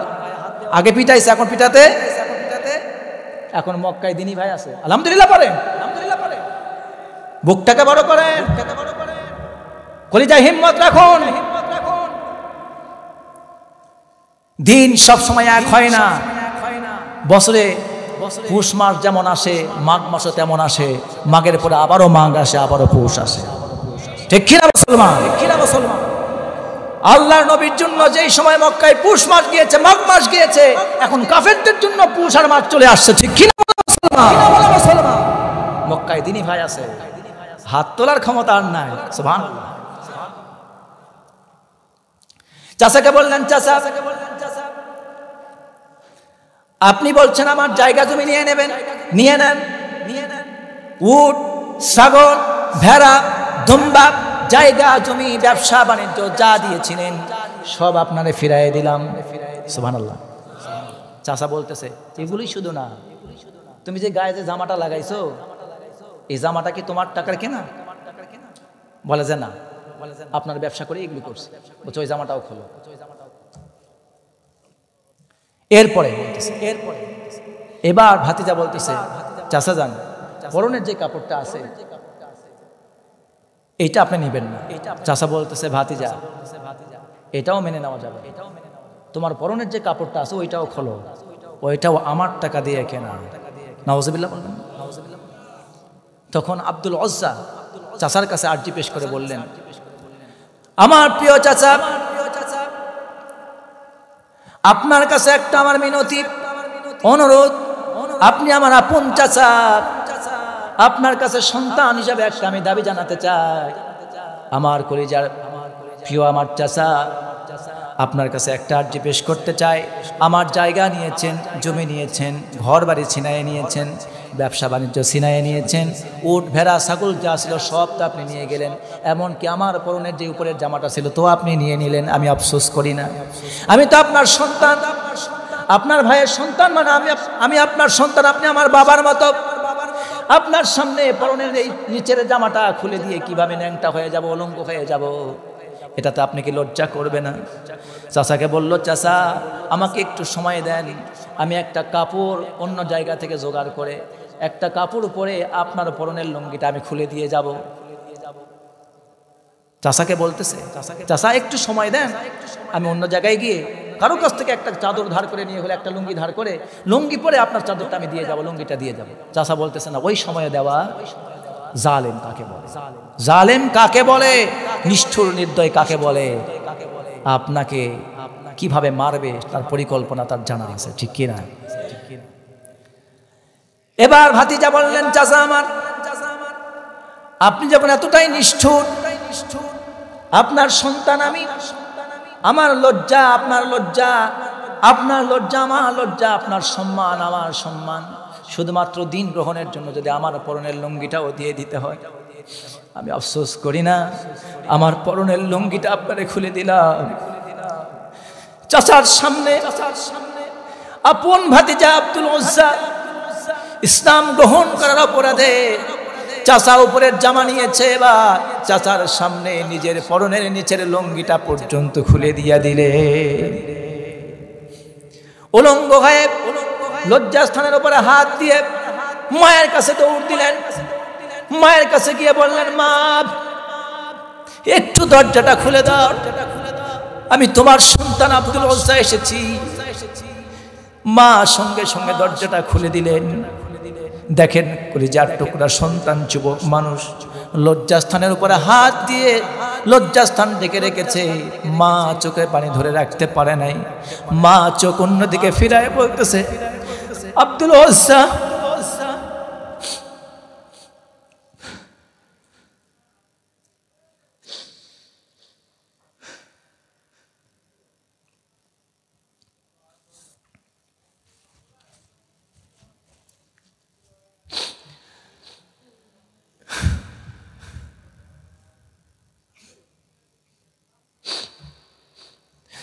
মা বলতেছে, বাবা আব্দুল উজ্জা, কে তোমার এমন করলো? আব্দুল উজ্জা জবাব দিয়ে বলতেছে, মা আমার, আজকে ইসলাম কবুল করেছি। ইসলাম কবুল করার অপরাধে আমার চাচা আমার কাছ থেকে উট, ভেড়া, ছাগল যা ছিল সব নিয়ে গেছে। এমনকি আমার পরনের লুঙ্গিটা পর্যন্ত আমার কাছ থেকে খুলে নিয়েছে।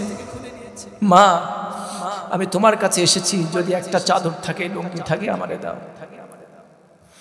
আমি এই চাদর নিয়ে মক্কায় থাকতে চাই না।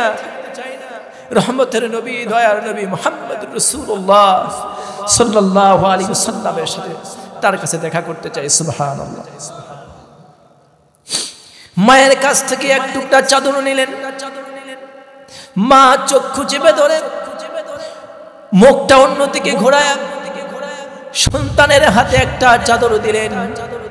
আব্দুল উজ্জা চাদরখানা নিয়ে ছিঁড়ে দুই টুকরা করে একটা অর্ধেকটা দিয়ে নিজের লজ্জাস্থানটা ঢাকলেন, আর অর্ধেকটা কোন রকম পিঠের উপরে দিয়ে বুক থেকে চাদর মোড়া দিয়ে কনকনে শীতের মধ্যে মরুভূমির উত্তপ্ত বালুর উপর দিয়ে তিনি রাসূলের কাছে রওনা দিলেন। চলে গেলেন মদিনায়। মদিনায় যাওয়ার পর রাতের বেলা ফজরের নামাজ হবে, কেউ নাই মসজিদে নববীতে, সকলেই তো ঘুমিয়ে আছে, যার যার ঘরের মধ্যে সবাই ইবাদত করতেছে, কেউ তো বাইরে নাই। আব্দুল উজ্জা একাই দীর্ঘ পথ পাড়ি দিয়ে মদিনায় চলে গেছেন। ফজরের রক্ত আল্লাহর নবীর নবমুসলিম সাহাবী আব্দুল উজ্জা মসজিদের দরজায় গিয়ে দেওয়ালের সাথে পিঠ লাগায় বসে আছে। দীর্ঘ পথ পাড়ি দিয়ে চলে গেছেন।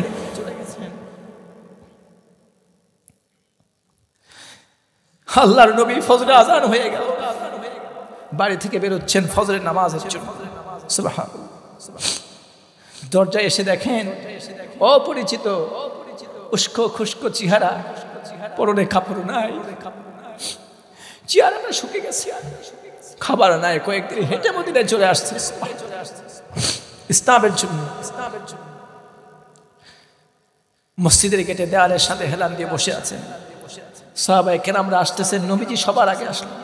দেখলেন এই অবস্থা, নবীজি দেখলেন, জিজ্ঞেস করলেন, তুমি কে, কোথা থেকে এসেছো? আব্দুল উজ্জা দুর্বল, ক্ষুধার যন্ত্রণায় ছটফট করছেন, জীর্ণ শীর্ণ দুর্বল চেহারা, কোনো রকম মাথাটা তুলে বলতেছে, ইয়া রাসূলুল্লাহ, আমার নাম আব্দুল উজ্জা, আমি ইসলাম কবুল করেছি। বাবা আমার কাছ থেকে, আমার চাচা আমার কাছ থেকে সব ছিনাই নিয়েছে, কিচ্ছু আনতে দেয় নাই, এমনকি পরনের লুঙ্গিটা পর্যন্ত আমার কাছ থেকে খুলে নিয়েছে। মায়ের কাছ থেকে এক টুকরা চাদর চেয়ে নিয়ে 2 টুকরা করে আধাটা দিয়ে থেকে আর চাদর মোড়া দিয়ে আপনার কাছে এসেছি, আমি ইসলাম কবুল করেছি ইয়া রাসূলুল্লাহ সাল্লাল্লাহু আলাইহি ওয়াসাল্লাম। আব্দুল উজ্জা এই দৃশ্য দেখে নবীজি সহ্য করতে পারলেন না, 2 চোখের পানি নবীজি ছেড়ে দিলেন। আল্লাহর নবী ঘরের ভিতরে গেলেন, কারণ মসজিদে নববীর সাথে রাসূলের দরজাটা লাগানো। সুবহানাল্লাহ।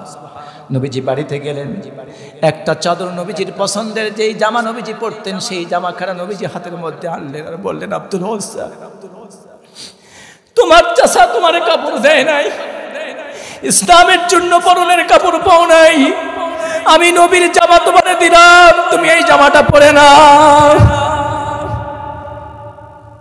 নবীজির জামা নিয়ে চুমা খাইতে লাগলেন, বুকের সঙ্গে জড়াতে লাগলেন। আর নবীজি বললেন, আব্দুল উজ্জা, আজ থেকে তোমার নাম আব্দুল উজ্জা নয়, আজ থেকে তোমার নাম আব্দুল্লাহ, আজ থেকে তোমার নাম আব্দুল্লাহ জুল বাজাদাইন। সুবহানাল্লাহ।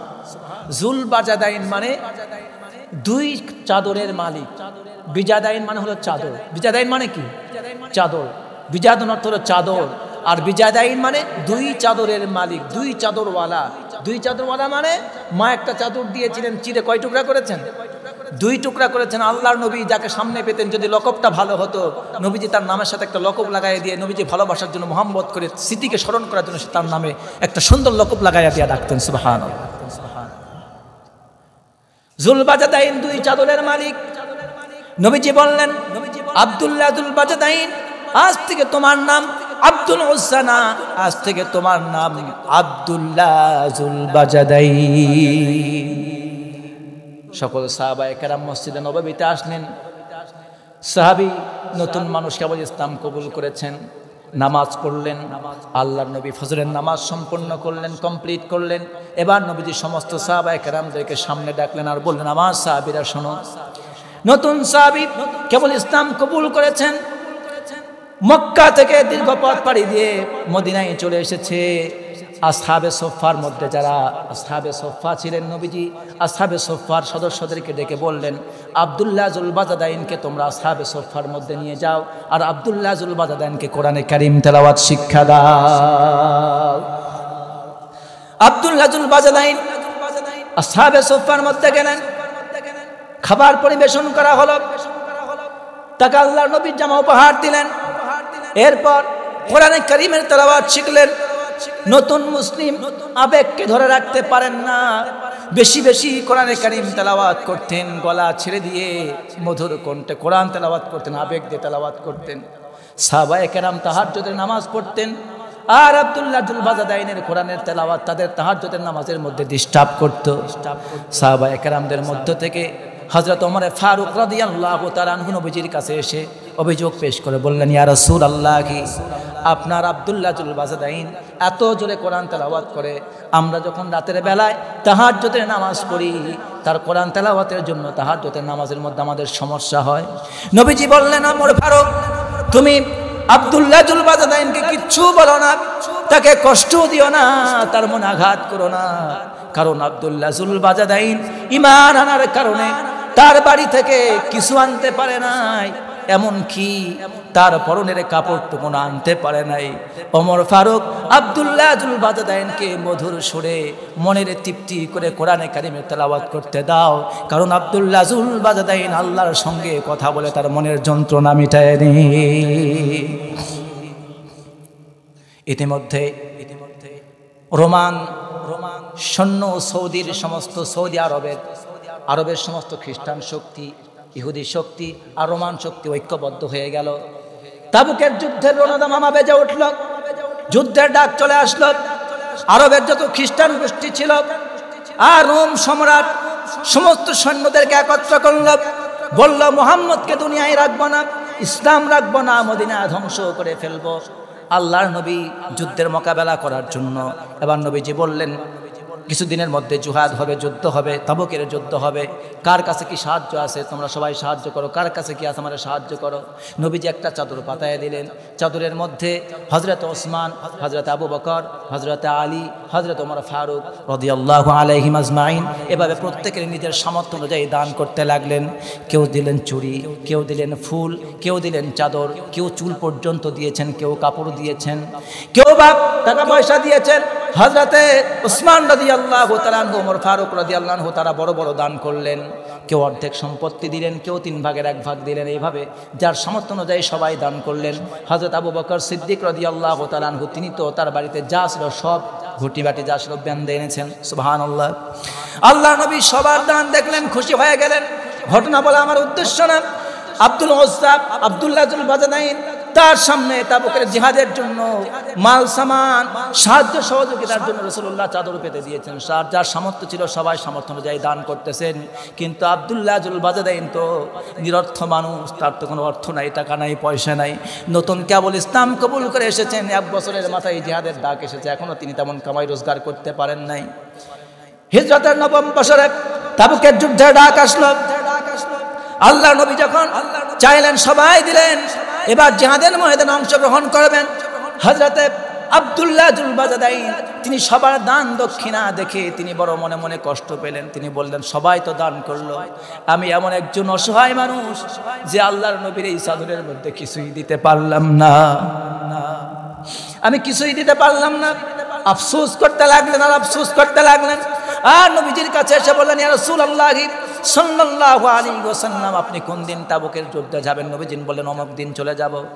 আল্লাহর নবীর সাহাবী, নতুন সাহাবী বলতেছেন ইয়া রাসূলুল্লাহ সাল্লাল্লাহু আলাইহি ওয়াসাল্লাম আপনি আমার জন্য দোয়া করুন, আমি তাবুকের যুদ্ধে অংশগ্রহণ করতে চাই, আপনাকে আমি কিছুই দিতে পারি না, আপনি দোয়া করবেন আমি যেন তাবুকের যুদ্ধে গিয়ে জিহাদ করে শহীদ হয়ে যেতে পারি।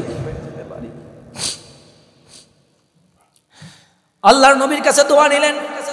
তাবুক যুদ্ধের দিন আসলো, সকলে যুদ্ধের জন্য রওনা দিবেন। হঠাৎ করে আব্দুল্লাহ জুল বাজাদাইনের শরীরে প্রচন্ডভাবে জ্বর উঠল। কিন্তু আব্দুল্লাহ জুল বাজাদাইন জিহাদ থেকে পিছিয়ে থাকবেন না। তিনি বললেন ইয়া রাসূলুল্লাহ সাল্লাল্লাহু আলাইহি ওয়াসাল্লাম আমি জ্বরে আক্রান্ত, আপনার কোনো পেরেশান হওয়ার কারণ নাই, আমি নিয়ত করেছি জিহাদের ময়দানে যাব, আর লড়াই করে কাফেরদের বিরুদ্ধে লড়াই করে আমি জানটা দিয়ে শহীদ হয়ে যাব।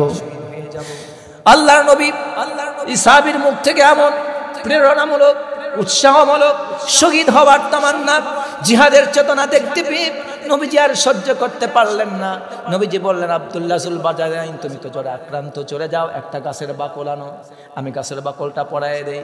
গাছের বাকল আনলেন। আব্দুল্লাহ জুল বাজাদাইন তখনও বুঝতে পারেন নাই নবীজি কি বলবেন। গাছের বাকল যখন আনলেন, আল্লাহর নবী দোয়া করে দিয়ে আব্দুল্লাহ জুল বাজাদাইনের হাতের মধ্যে ওই বাকলটা পরায় দিলেন আর বললেন আল্লাহ আমি আব্দুল্লাহ জুল বাজাদাইনের রক্তকে কাফেরদের জন্য হারাম করে দিলাম।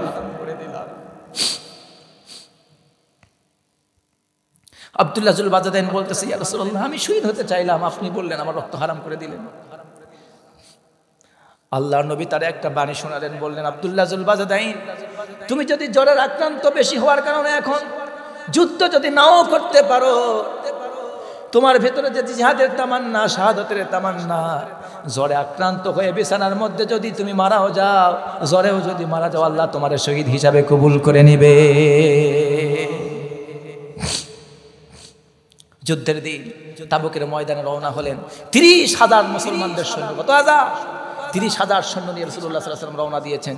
যেদিন তাবুকে পৌঁছালেন, হঠাৎ করে রাতের বেলা আল্লাহর নবীর কাছে খবর আসলো, তাবু গাড়লেন, তাবুর মধ্যে আল্লাহর নবীর কাছে সংবাদ পৌঁছানো হলো ইয়া রাসূলুল্লাহ আপনার প্রিয় সাহাবী আব্দুল্লাহ জুল বাজাদাইন তাবুকে পৌঁছেই জ্বরের প্রচন্ড জ্বরের কারণে শহীদ হয়ে গিয়েছে। ইন্না লিল্লাহি ওয়া ইন্না ইলাইহি রাজিউন। নবীজি বললেন যাও তার জানাজার ব্যবস্থা করো, তাকে গোসল করাও, দাফন কাফন পরাও, জানাজার ব্যবস্থা করো, আমি নবী নিজে তার জানাজায় নামাজ পড়াবো। সুবহানাল্লাহ। নবীজি সবার জানাজা পড়াতেন না, হাতে গোনা কয়েকজন সাহাবীর নবীজি জানাজা পড়িয়েছেন এবং নিজে লাশ দাফন করেছেন। তার মধ্যে এমন একজন ভাগ্যবান ব্যক্তি, তার নাম আব্দুল্লাহ জুল বাজাদাইন। সুবহানাল্লাহ। লাশ গোসল করানো হলো, এবার জানাজার ব্যবস্থা করা হলো। নবীজি জানাজা নামাজ পড়ালেন। আর আবু বকর ওমর রাদিয়াল্লাহু তাআলা আনহুকে নবীজি বললেন, আমার সাথীরা শোনো, আবু বকর ওমর, তোমার ভাই আব্দুল্লাহ জুল বাজাদাইন তার লাশটা তোমরা বহন করো। হযরতে বেলাল রাদিয়াল্লাহু তাআলা আনহু রাতের বেলায় নবীজি বললেন, বেলাল তুমি কবরের কাছে যাও, কবর খনন করো। কেউ কবর খনন করতে লাগলো। আর হযরতে বেলাল রাদিয়াল্লাহু তাআলা আনহু তিনি একটা বাতি নিয়ে কবরের পাশে দাঁড়িয়ে রইলেন। আর দুইজন ব্যক্তি লাশ নিয়ে আসতেছিলেন। তার নাম কি? আবু বকর ওমর। নবীজি বললেন, আল্লাহর নবী যখন তাদের লাশগুলি আনতেছিল, নবীজি বললেন, আবু বকর ওমর, খবরদার তোমাদের ভাইয়ের সাথে বেয়াদবি করো না, যেমন এমন কোন আচরণ যেন না হয় তার লাশের সাথে বেয়াদবি হয়ে যায়, সম্মানের সাথে আনো। নবীজি যখন লাশটা কাছে আনলেন, সঙ্গে সঙ্গে আল্লাহর নবী কবরের মধ্যে নামে পড়লেন। আল্লাহর নবী কবরে যখন নামলেন, আর হযরত আবু বকর ওমরকে বললেন, লাশটা আমার হাতে উঠাইয়ে দাও। সুবহানাল্লাহ। লাশটা উঠাইয়ে দাও। লাশটা তার হাতে দেওয়া হলো। দয়ার নবী রাহমাতুল লিল আলামিন স্বয়ং নিজে হাতে আব্দুল্লাহ জুল বাজাদাইনের লাশটা কবরের মধ্যে নামায় নিলেন। আর কবরে দিয়ে মাদফুন করে দেওয়ার পর আল্লাহর নবী আল্লাহ রাব্বুল আলামিনের কাছে হাত তুলে দোয়া করে বললেন, আল্লাহুম্মা ইন্নী আমসাইতু রাদিয়ান আনহু ফারদি আনহু। চিৎকার দিয়ে বলেন সুবহানাল্লাহ।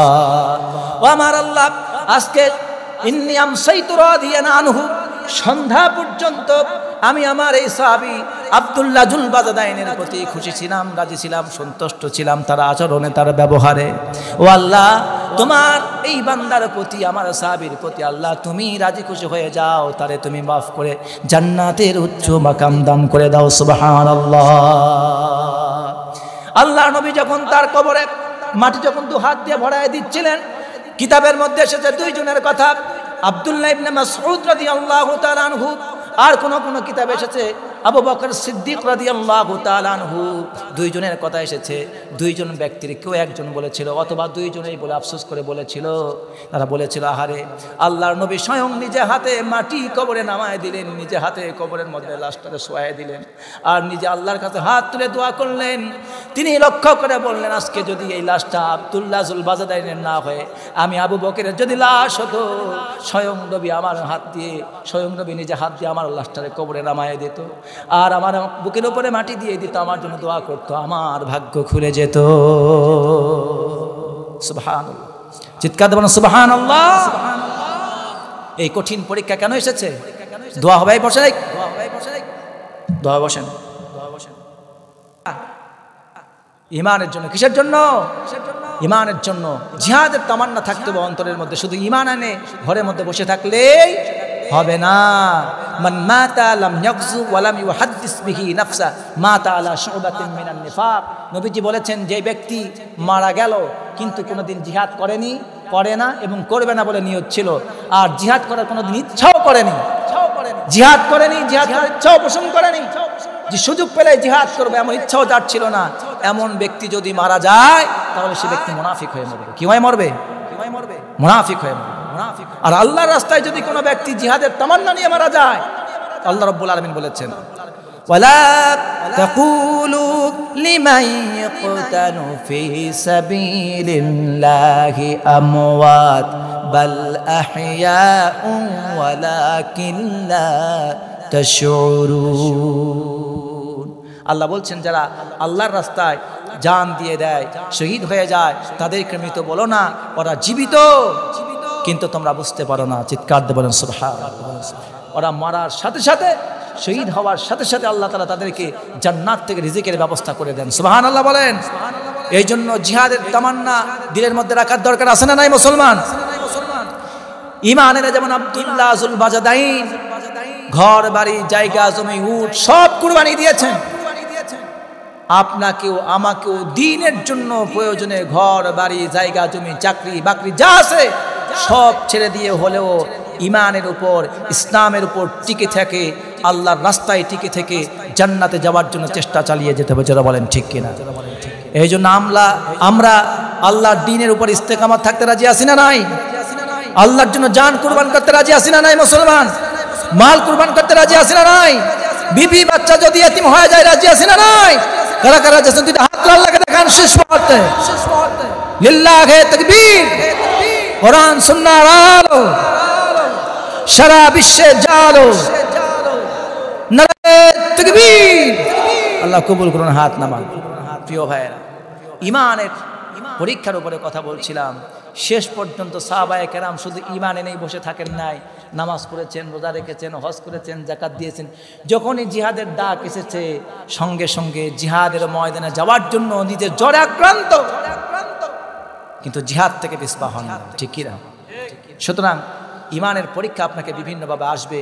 এই জন্য রব্বুল আলামিন বলেছেন, আম হাসিবতুম আন তাদখুলুল জান্নাতা ওয়া লাম্মা ইয়া'লামিল্লাহুল্লাযীনা জাহাদু মিনকুম ওয়া ইয়া'লামাস সাবিরিন। আল্লাহ বলছেন, তোমরা কি এমনিতেই জান্নাতে প্রবেশ করবে, অথচ আল্লাহ পাক এখনো দেখে নেননি তোমাদের মধ্য থেকে কে জিহাদকারী এবং কে সবরকারী। সুবহানাল্লাহ। এই জন্য আমার প্রিয় ভাইরা, মায়েরাও ইসলামের জন্য জান মাল কুরবান করেছেন। জানেন মায়েরা তাদের যে ভূমিকা ছিল ইসলামের জন্য, আজকের মায়েরা যদি ওই ভূমিকা সন্তানের প্রতি রাখতো, আল্লাহর কসম বাংলার জমিনে দিন কায়েমের জন্য স্বাধীনতার পরে 50 বছর অতিবাহিত হওয়া লাগতো না। 1 বছরের মধ্যে ইসলাম কায়েম হয়ে যেত বাংলাদেশে যত মুসলমান বসবাস করে। ঠিক কিনা? মায়েরা কি অবদান রেখেছে জানেন? আপনার তো মায়েদেরকে গালান, আবার অনেক মায়েরা আছে ইসলাম থেকে কিছুই জানে না, একদম অজ্ঞ, জানার চেষ্টাও করেন, আছে না নাই? কিন্তু আমার মায়েরা ইসলামের জন্য কি অবদান রেখেছেন, 2 মিনিট একটা কথা উপদেশমূলক বলতেছি। দেখুন, উহুদের ময়দানে লড়াই হবে। কোথায় হবে লড়াই? হবে উহুদের ময়দানে। আল্লাহর নবী কাকে নিয়ে যাবেন? সহযোগী বাঁচতেছেন, সৈন্যদেরকে তালাশ করতেছেন।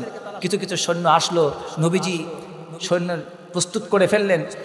মদিনার ঘরে ঘরে জিহাদের স্বাদ, শাহাদাতের স্বাদ এমনভাবে পৌঁছে গিয়েছিল দিলের মধ্যে। প্রত্যেকটি ইমানদার মুমিন সাহাবী তারা জিহাদের জন্য পাগল পারা হয়ে যেত। আল্লাহর নবী বর্ষা, তীর, বললাম যা যা পাচ্ছে সব জায়গা থেকে তরবারি, উট, ঘোড়া সব সংগ্রহ করতেছেন। তেমন কোনো অযুদ্ধ অস্ত্র ছিল না। আল্লাহর নবী যখন সবাইকে নিয়ে জিহাদের ময়দানে রওনা দিবেন, মদিনার মায়েরা ছোট্ট ছোট্ট বাচ্চাগুলিকে জিহাদের ময়দানে যাওয়ার জন্য উৎসাহিত করে নিজের ঘর থেকে বের করে দিয়েছে। সুবহানাল্লাহ বলেন, এত ধীরে বললেন। বাচ্চাদেরকে বের করে দিয়েছেন। আল্লাহর নবী সাহায্য চাইছেন।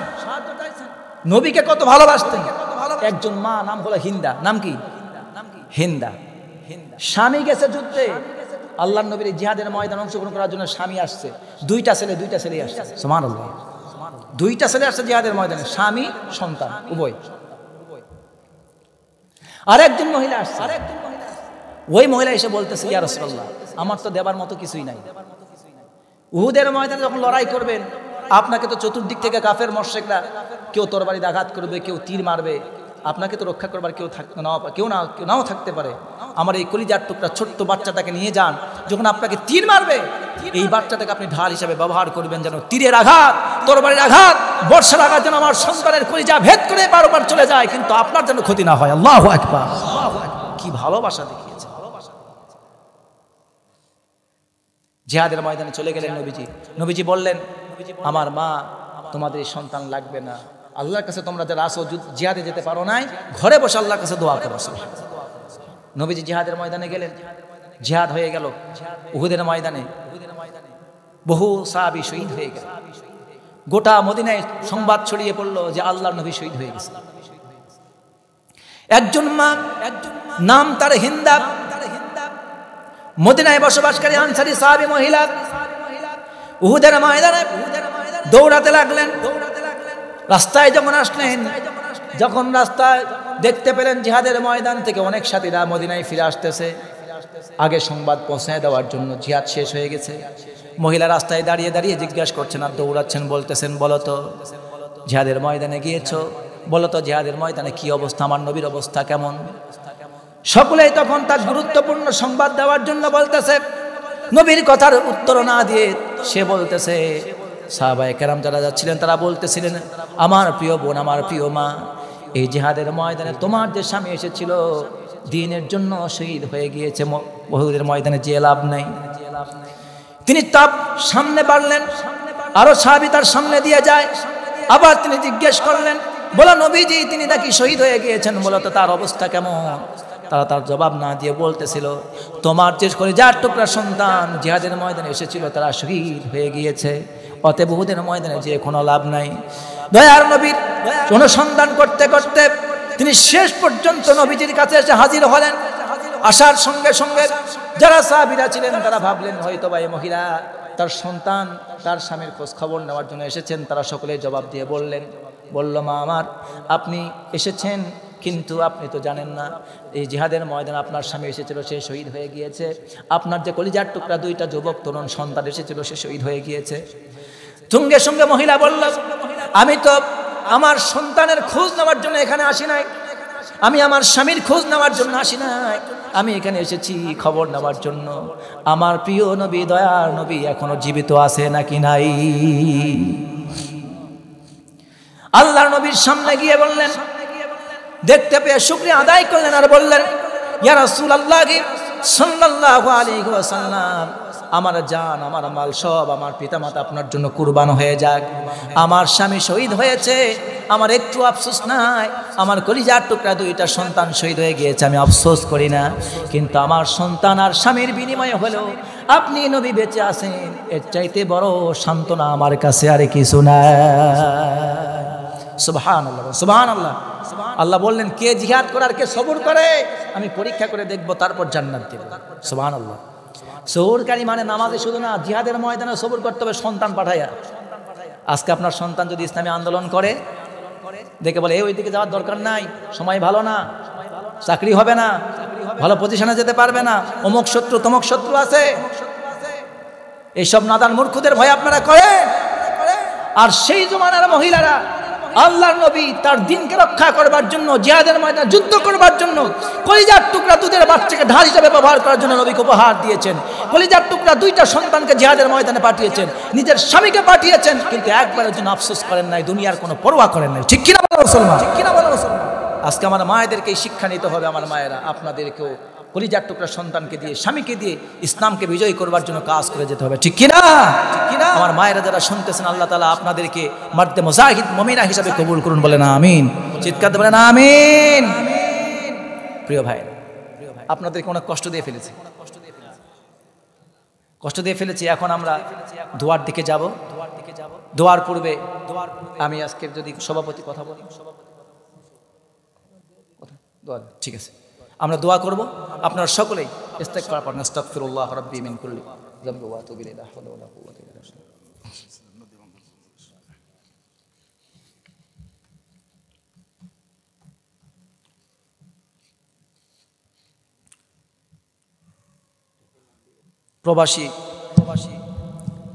প্রবাসী ভাইদের জন্য দোয়া চেয়েছেন, প্রবাসী ভাইরা দোয়া চেয়েছেন, আপনারা সকলেই দোয়া করবেন। আল্লাহ তাআলা বিশেষ করে যারা প্রবাসী রয়েছেন তাদের জান মালের জন্য আল্লাহ রাব্বুল আলামিন হেফাজত করেন, রোগ বিপদ মুসিবত থেকে যেন হেফাজত করেন, বলেন আমিন। বিশেষ করে আপনারা যারা এসেছেন মাহফিল কমিটি কর্তৃপক্ষ, সকলের হিতাকাঙ্ক্ষী যারা, তারা দোয়া চেয়েছেন, আল্লাহর কাছে দোয়া করবেন আমাদের এই এলাকাটি যেন নদী ভাঙন থেকে আল্লাহ তাআলা রক্ষা করেন। এবং খাস করে আমার জন্য খাস করে দোয়া করবেন, আমি যেন সুস্থতার সাথে নিরাপদে কোরআনের এই হক কথাগুলি জাতির সামনে উপস্থাপন করতে পারি, সেই তৌফিক যেন আল্লাহ পাক আমাদের দান করেন, বলেন আমিন। আপনাদের সকলের সন্তানদের জন্য, স্ত্রীদের জন্য, মায়েদের জন্য, বাবাদের জন্য, সকলের জন্য দোয়া করব। পাশাপাশি যারা রোগে আছেন, শোকে আছেন বিভিন্নভাবে, তাদের জন্য দোয়া করব। আমাদের দেশ, আমাদের দল যা আছে, এই দেশে যারা রাজনীতি করেন তাদের সকলের জন্য আল্লাহ তাআলা সবাইকে যেন নিরাপদ এবং হেদায়েতের উপরে প্রতিষ্ঠিত রাখেন, বলেন আমিন। প্রিয় ভাইয়েরা, একটু দুরূদ শরীফ পড়ে নেন। আল্লাহুম্মা সাল্লি আলা মুহাম্মাদ ওয়া আলা আলি মুহাম্মাদ ইন্নাকা হামিদুম মাজিদ।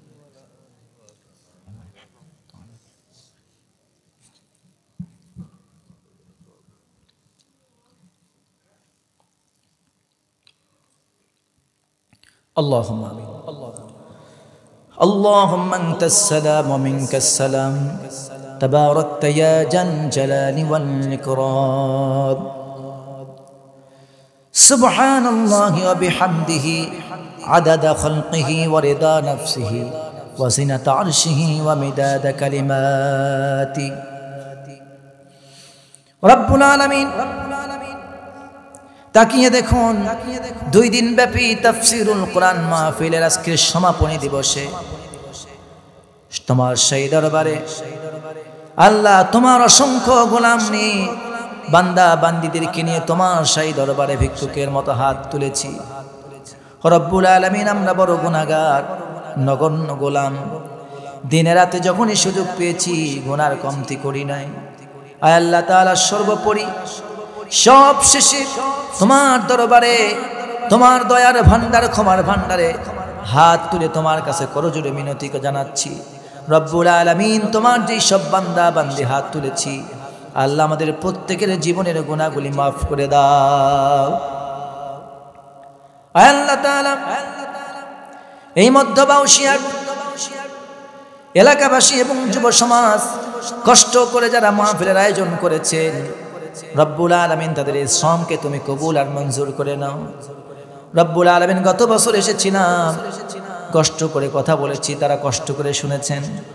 রব্বুল আলামিন, আজকে আসলাম, আল্লাহ কোরআনে কারীমের একটি আয়াতের আমরা শুধু তাফসীর করতে পেরেছি, বাকিগুলো করতে পারি নাই। আয় রব, যতটুকুন কথা বলেছি কোরআন সুন্নাহ থেকে বলেছি। আল্লাহ তাআলা, আজকের কোরআনের মাহফিলে কোরআনের বরকতে যেই সব ভাইয়েরা কষ্ট করে কোরআনের আয়োজন করলেন, মাহফিলের আয়োজন করলেন, রব্বুল আলামিন আর যারা কষ্ট করে শুনলেন, আল্লাহ তাআলা সকল ভাইদের রব্বুল আলামিন তুমি কবুল করে নাও। এই মাহফিলে বিশেষ অতিথি, প্রধান অতিথি, সভাপতি, পরিচালনা উপস্থাপনায় যারা রয়েছেন, এখন পর্যন্ত বসে রয়েছেন, রব্বুল আলামিন এই মাহফিলের এলাকার প্রতিনিধি, কষ্ট করে শেষ পর্যন্ত কথা শুনলেন। আয় আল্লাহ তাআলা, তুমি তাকে এই মাহফিলে দ্বীনের জন্য কবুল করে নাও। আয় আল্লাহ তাআলা, আজকের এই কোরআনের মাহফিলে আমরা যেন হাত তুলেছি, আয় আল্লাহ তাআলা, এই এলাকাবাসীর অনেক ভাই আছে যারা বাবা হারিয়েছি, মা হারিয়েছি। রব্বুল আলামিন, অনেকেই আছে স্ত্রী, কলিজার টুকরা সন্তান হারিয়েছে। আয় আল্লাহ তাআলা, যারা বাবা মা হারালাম, এমনও আছে তাদের কবরটুকুন পর্যন্ত আল্লাহ জিয়ারত করতে পারে না, এই নদীর পানিতে ভাঙনে ভাসায় গেছে। আয় রব্বুল আলামিন, বছর শেষে যে মায়ের কাছে কবরের পাশে দাঁড়াবে, বাবার কাছে কবরের পাশে দাঁড়াবে, সুযোগ পেলেই তাদের পাশে দাঁড়াবে, চোখের পানি ঝরে, মনে রক্ত ঝরে, কলিজায় রক্ত ঝরে, ক্ষত বিক্ষত হয়ে যায়, বাবার স্মৃতি মনে পড়ে, কিন্তু কবরের পাশে দাঁড়াবার জন্য কবরটুকুন পর্যন্ত নাই। আয় রব্বুল আলামিন, এই এলাকাটা বড় উন্নত ছিল, নদী ভাঙনের কারণে আজকে প্রায় অসহায় হয়ে পড়েছে। আল্লাহ বারবার তোমার কাছেই ধন্না দেয়। যখনই কোনো আলেম আসে পাগলের মতো ভালোবাসে, রব্বুল আলামিন আমরা তাদের ভালোবাসায়, রব্বুল আলামিন তাদের ভালোবাসে আমরা কৃতজ্ঞ হয়ে গেছি। আয় আল্লাহ তাআলা, আলেমদেরকে পাগলের মতো ভালোবাসে, যখনই দেখা হয় দোয়া করতে বলে। রব্বুল আলামিন, তুমি দয়াবান, তুমি মেহেরবান, সকল বিপদ থেকে তুমি রক্ষাকারী। আয় আল্লাহ তাআলা, তোমার কাছে দোয়া করি, আল্লাহ তাআলা এই নদী ভাঙনের হাত থেকে এলাকার মুসলমানদেরকে তুমি রক্ষা করো। রব্বুল আলামিন, সম্মানজনক রিজিকের ব্যবস্থা করে দাও। আয় আল্লাহ তাআলা, এলাকায় যে সব ভাইয়েরা বিভিন্নভাবে কষ্টের মধ্যে আছেন, অভাব অনটনে আছেন, আল্লাহ তাদের অভাবকে তুমি দূর করে দাও। রব্বুল আলামিন, যারা বাবা হারিয়েছি, মা হারিয়েছি, আজকে বারবার মায়ের কথা যাদের মনে পড়ছে, পড়বেই তো। রব্বুল আলামিন, ছোট্টবেলায় যখন কেউ ছিল না আমাদের হাতটা ধরবার মতো, বাবার হাত ধরে মসজিদে গিয়েছি, বাবার হাত ধরে মাদ্রাসায় গিয়েছি, বাবার হাত ধরে কত জানাজায় গিয়েছি, কত হাটে গিয়েছি, বাজারে গিয়েছি, দোকানে গিয়েছি। রব্বুল আলামিন, বাবার পাশে পাশে ছোট ছোট পা করে যখন গুটি গুটি পা দিয়ে হাঁটতাম, আল্লাহ বাবা কত আদর করে সাথে নিয়ে হাতটার আঙ্গুলটা চেপে ধরে রাখত। কলিজার টুকরা সন্তানকে বাবারা ভুলতে পারে না, মায়েরা ভুলতে পারে না, হাতের আঙ্গুলটা চেপে ধরে রাখতো যেন বাবার হাত থেকে খুলে না যায়। হায় আল্লাহ, আজকে হয়তো ওই বাবা নাই, হয়তো বা কারো সন্তান নাই, আজকে ওই আঙ্গুলটা কেউ শক্ত করে ধরে না। বাবার কথা বারবার মনে পড়ে, বাজার থেকে এসে কেউ আর খাবার হাতে দেয় না, নাম ধরে ডাক দেয় না। আজকে নিজেই বাবা হয়ে গেছি, বাবার দরদ বুঝতে পারি, বাড়ি আসতে বাবা নাই মা নাই, মনের মধ্যে বড় হাহাকার করে। আল্লাহ দয়া করে মেহেরবানি করে যে বাবা আমার হাতটা শক্ত করে ধরে ভালোবাসা স্নেহ দেখিয়েছিল, ওই বাবার হাত তো আমি ধরে রাখতে পারি নাই। আল্লাহ তোমার মালাকুল মউতের গ্রেফতারে বন্দী হয়ে গেছে রব্বুল আলামিন, কিন্তু দোয়ার দরজা তো বন্ধ হয়ে যায় না।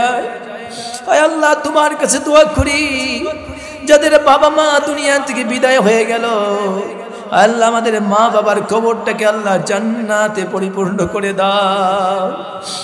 রব্বুল আলামিন আমাদের মা বাবার কবরে আযাব তুমি মাফ করে দাও, জান্নাতের রহমত দিয়ে রব্বুল আলামিন তোমার রহমত দিয়ে জান্নাতের সুখ দিয়ে আমাদের মা বাবার কবরটাকে আল্লাহ তুমি শান্তিময় করে দাও। রব্বির হামহুমা কামা রব্বায়ানি সগীরা, রব্বির হামহুমা কামা রব্বায়ানি সগীরা। আয় আল্লাহ তাআলা, আমরা যারা হাত তুলেছি জানি একদিন মালাকুল মউত আমাদের কাছেও চলে আসবে।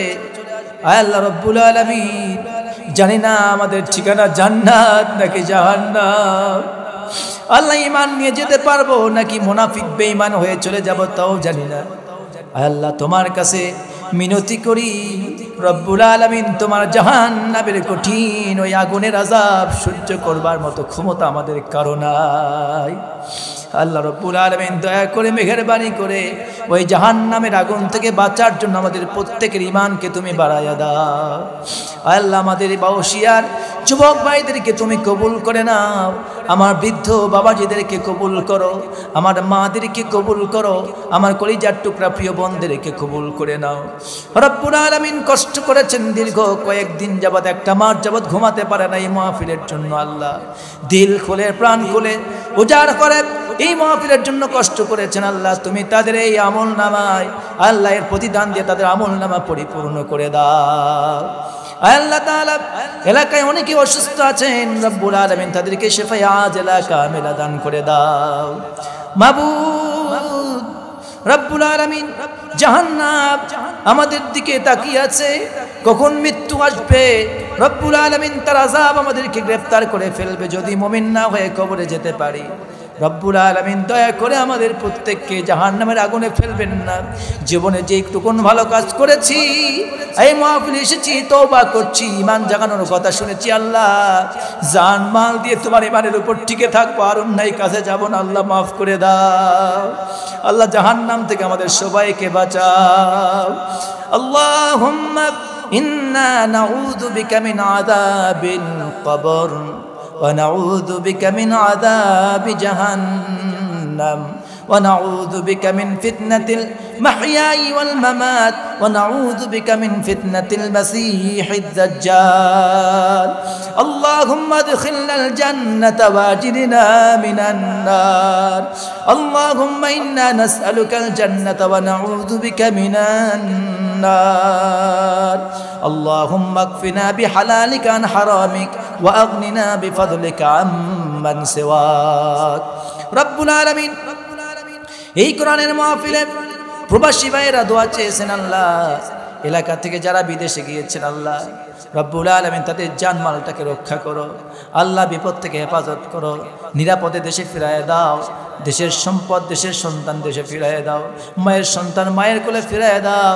আল্লাহ দুঃসংবাদ পাঠায়ও না রব্বুল আলামিন। মায়েরকে আল্লাহ তুমি ছটফট কাটা কবুতরের মতো, আল্লাহ ছটফটার মতো আল্লাহ তার মনে কষ্ট দিও না রব্বুল আলামিন। আল্লাহ তাদেরকে সকল প্রকার দুর্ঘটনা থেকে আল্লাহ তুমি হেফাজত করে নাও রব্বুল আলামিন। তাদের জানে মালে বরকত দান করে দাও, তাদের কর্মে তাদের শ্রমের মধ্যে বরকত দান করে দাও রব্বুল আলামিন।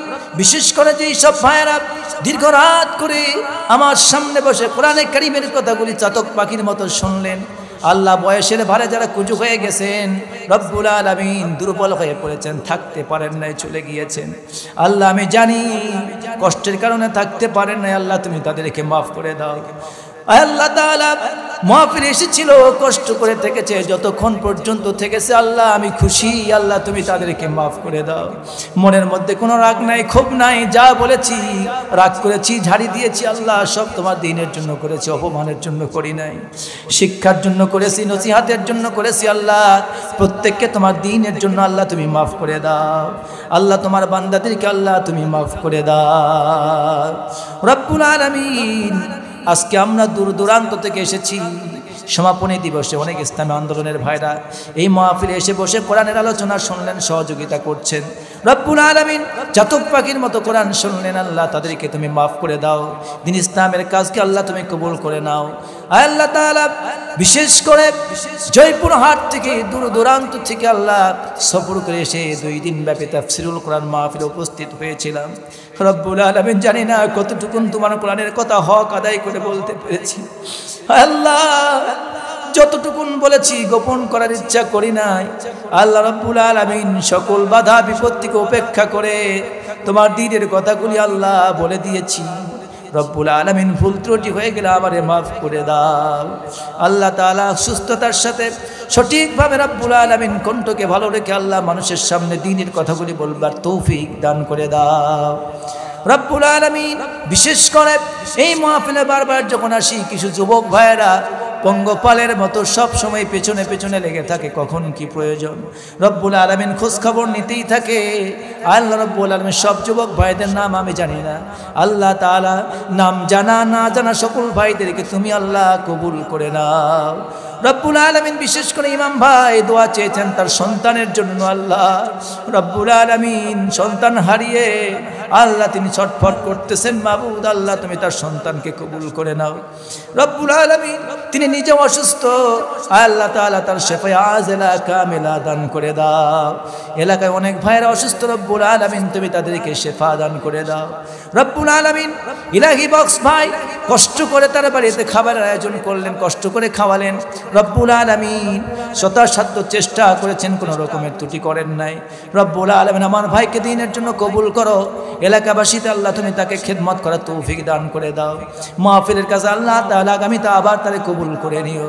আমার যুবক ভাইয়েরা ওলিউদ্দিন ভাই এসেছিলেন, রব্বুল আলামিন অনেক কষ্ট করেছেন, আমাদের সঙ্গে সময় দিয়েছেন, আল্লাহ তুমি তারে কবুল করে নাও। আল্লাহ তাআলা যাদের নাম বলতে পারলাম আর বলতে পারলাম না, আল্লাহ তুমি সবাইকে মাফ করে দাও। রব্বুল আলামিন আজকের এই কোরআনের মাহফিলে আমার মা বোনেরা যারা এসেছেন এই বিদায়ের দিনে, আল্লাহ তাদের জন্য কিছুই বলতে পারে নাই, ধৈর্যের জন্য বলতে পেরেছি, যতটুকুন দ্বীনের জন্য আত্মত্যাগী হওয়ার জন্য বলেছি। আমার মাদেরকে তাদের সন্তানকে দ্বীনের কাছে আল্লাহ সহযোগিতা করবার তৌফিক দান করে দাও। যেমন করে মদিনায় হিন্দা রাদিয়াল্লাহু তাআলা আনহা নবীকে সাহায্য করেছেন, সহযোগিতা করেছেন, দুধের বাচ্চা দিতে চেয়েছেন, এমন আবেগ এমন প্রেরণা আমার প্রত্যেকটি মায়ের কলিজার মধ্যে আল্লাহ তুমি দান করে দাও। আমার মায়েদেরকে আল্লাহ আবেদা সালেহা হিসাবে কবুল করে নাও। আল্লাহ মা খাদিজার মতো করে আল্লাহ তার জীবন অনুসরণ করে তাদেরকে জীবন গঠনের তৌফিক দান করে দাও। রব্বুল আলামিন নবীজির কন্যা মা ফাতেমার মতো করে আল্লাহ তাদের জীবন গঠনের তৌফিক দান করে দাও। আল্লাহ পর্দায় মেনে চলার তৌফিক দাও। রব্বুল আলামিন 5 ওয়াক্ত নামাজ হিসেবে কবুল করে নাও। স্বামীর খেদমত করার তৌফিক দাও। আয় আল্লাহ তাআলা সন্তান ছেলে মেয়েদের আল্লাহ যত্ন নেবার তৌফিক দান করে দাও। শ্বশুর শাশুড়ির খেদমত করার তৌফিক দাও। শ্বশুর শাশুড়িকে আল্লাহ পুত্র বধূর সাথে ভালো ব্যবহার করার মতো আল্লাহ তৌফিক দান করে দাও। সকল প্রকার বালা মুসিবত থেকে আল্লাহ তুমি তাদের হেফাজত করো। কোনো অসুস্থতা থাকলে দূর করে দাও। স্বামী স্ত্রীর মধ্যে মহাব্বত বাড়ায় দাও। শ্বশুর শাশুড়ির মধ্যে মহাব্বত বাড়ায় দাও। আল্লাহ তাআলা প্রত্যেকটি স্বামীর মনে আল্লাহ স্ত্রীর ভালোবাসা তুমি পয়দা করে দাও। রব্বুল আলামিন বর্তমান সময়ে পরীক্ষা চলতেছে, আল্লাহ অনেক ভাইরা এসএসসি পরীক্ষা দিচ্ছেন, আমার ছাত্র ভাইরা আসতে পারেন না হয়তো অনেকেই পরীক্ষার কারণে। রব্বুল আলামিন আমার প্রত্যেকটি কলিজার টুকরা ছাত্র ভাইদেরকে আল্লাহ পরীক্ষায় ভালো হওয়ার তৌফিক দাও। তাদের শরীরটা ভালো রাখো, বিপদ থেকে রক্ষা করো, নিরাপদে পরীক্ষা দেওয়ার ব্যবস্থা করে দিন। রব্বুল আলামিন বিশেষ করে ছোট্ট ভূখণ্ড বাংলাদেশ যারা পরিচালনা করছেন, আল্লাহ আমার পক্ষ থেকে কোনো ধরনের আল্লাহ বদদুয়া নাই, অভিশাপ নাই। রব্বুল আলামিন যা ভুল করতেছেন আল্লাহ ভুল থেকে বেরিয়ে আসার তৌফিক দান করে দাও আল্লাহ। তারা আমাদের মুসলমান ভাই ভুল করতেছে আল্লাহ দেখতে পাচ্ছি, দোয়া করি হেদায়েতের কথা বলি মাবুদ, ভুল করলে তোমার কাছে মাপ চাইলে তুমি মাফ করে দাও আল্লাহ। আমাদের ভাইদের জন্য দোয়া করি, আমাদের সকলের মধ্যে ভালোবাসা তুমি বাড়ায়া দাও। একজন মুসলমানের মধ্যে আল্লাহ তাদের ভালোবাসায় পরিণত করে দাও। শত্রুতাকে ভুলিয়ে রব্বুল আলামিন বন্ধুত্বে পরিণত করে দাও। রব্বুল আলামিন একই দলের কিংবা বিভিন্ন দলের বিভিন্ন মতাদর্শের লোক থাকতে পারে আল্লাহ, সকল প্রকার প্রতিহিংসা বিদ্বেষ ভুলে গিয়ে আল্লাহ এক সমাজে এক দেশে বসবাস করি, মুসলমান হিসাবে ভাই হিসাবে আল্লাহ ভুল ত্রুটি মাফ করে দিয়ে ভাই ভাই হিসাবে এক জায়গায় পরস্পরের সহযোগী হিসাবে কবুল আর মঞ্জুর করে দাও। আয় রব্বুল আলামিন বাংলাদেশ যারা পরিচালনা করছেন আল্লাহ তাআলা তাদেরকে হেদায়েত নসিব করে দিন। এই দেশের মধ্যে যারা বিভিন্ন দলে বিভক্ত হয়ে রাজনীতি করতেছি আল্লাহ সকল প্রতিহিংসার ঊর্ধ্বে ওঠে দেশ জাতি ইসলামের জন্য কাজ করবার তৌফিক দান করে দিন। আল্লাহ তাআলা সর্বোপরি তোমার কাছে সর্বশেষ মিনতি জানায় আল্লাহ রব্বুল আলামিন আজকে তো চলে যাব, শেষ হয়ে যাবে মাহফিল। আল্লাহ জানি না দোয়া কবুল হবে কিনা, বুক ভরা আশা নিয়ে দোয়া কবুলের আশা নিয়ে তোমার রাসূল বলেছেন দোয়া করো আল্লাহ তাআলা, তাড়াহুড়া করো না তোমার রাসূল বলেছেন। তাই আমরা দোয়া করছি, তাড়াহুড়া করি না, বুক ভরা আশা নিয়ে আল্লাহ তোমার রহমত, আল্লাহ তোমার করুণা, আল্লাহ তোমার বরকত, তোমার সাহায্যের দিকে তাকিয়ে থেকে প্রতীক্ষায় আল্লাহ আমাদের দোয়া শেষ করছি মাবুদ। দোয়া করে মেহেরবানি করে আমাদের দোয়াগুলিকে আল্লাহ আপনি ফিরাই দিবেন না। রব্বানা তাকাব্বাল মিন্না ইন্নাকা আনতাস সামিউল আলিম ওয়া তুব আলাইনা ইন্নাকা আনতাত তাওয়াবুর রহিম। আল্লাহ তাআলা বিশেষ করে সর্বোপরি আমার ছোট্ট ভাই স্নেহস্পদ ভাই মিসবাহুল আজম মিসবাহ দীর্ঘক্ষণ এই মঞ্চে কথা বলেছেন, সুন্দর করে সাজিয়ে গুছিয়ে রব্বুল আলামিন তার কথাগুলি কবুল করে নাও আল্লাহ। তার জান মালকে আল্লাহ হেফাজত করুন, তার কণ্ঠকে সুস্থ রাখুন আল্লাহ তাআলা। দেশে ইসলামের জন্য আল্লাহ তার খেদমত করার জন্য আল্লাহ তার তারাক্কি ইলমি তারাক্কি আরো বাড়ায় দেন রব্বুল আলামিন। আমার সঙ্গে সফর সঙ্গী হিসেবে অনেক ভাইরা এসেছেন, মেহেদি ভাই এসেছেন, আল্লাহ জিসান ভাই এসেছেন, আমার বন্ধু নয়ন ভাই এসেছেন, কষ্ট করছেন শুধুমাত্র দিনের এই মাহফিলগুলো রেকর্ড করার জন্য কষ্ট করতেছেন আল্লাহ তাআলা। এলাকায় এসেছেন, ভ্রমণ করছেন, রব্বুল আলামিন তাদেরকে দ্বীনের উপর অটুট থাকার তৌফিক দান করে দিন আল্লাহ তাআলা। তাদের সন্তান ছেলে মেয়েদেরকে দ্বীন ইসলামকে বোঝাবার তৌফিক দিন আল্লাহ তাআলা। নামাজি কালামি হয়ে দ্বীন ইসলামের উপর অবিচল থাকবার তৌফিক দান করুন আল্লাহ তাআলা। তাদেরকে মাফ করে দিন, জানে মালে বরকত দিয়ে দিন আল্লাহ, তাদের পরিশ্রমে বরকত দান করে দিন। রব্বানা তাকাব্বাল মিন্না ইন্নাকা আনতাস সামিউল আলিম ওয়া তুব আলাইনা ইন্নাকা আনতাত তাওয়াবুর রহিম। সুবহান রাব্বিকা রাব্বিল ইজ্জাতি আম্মা ইয়াসিফুন ওয়া সালামুন আলাল মুরসালিন ওয়ালহামদুলিল্লাহি রাব্বিল আলামিন।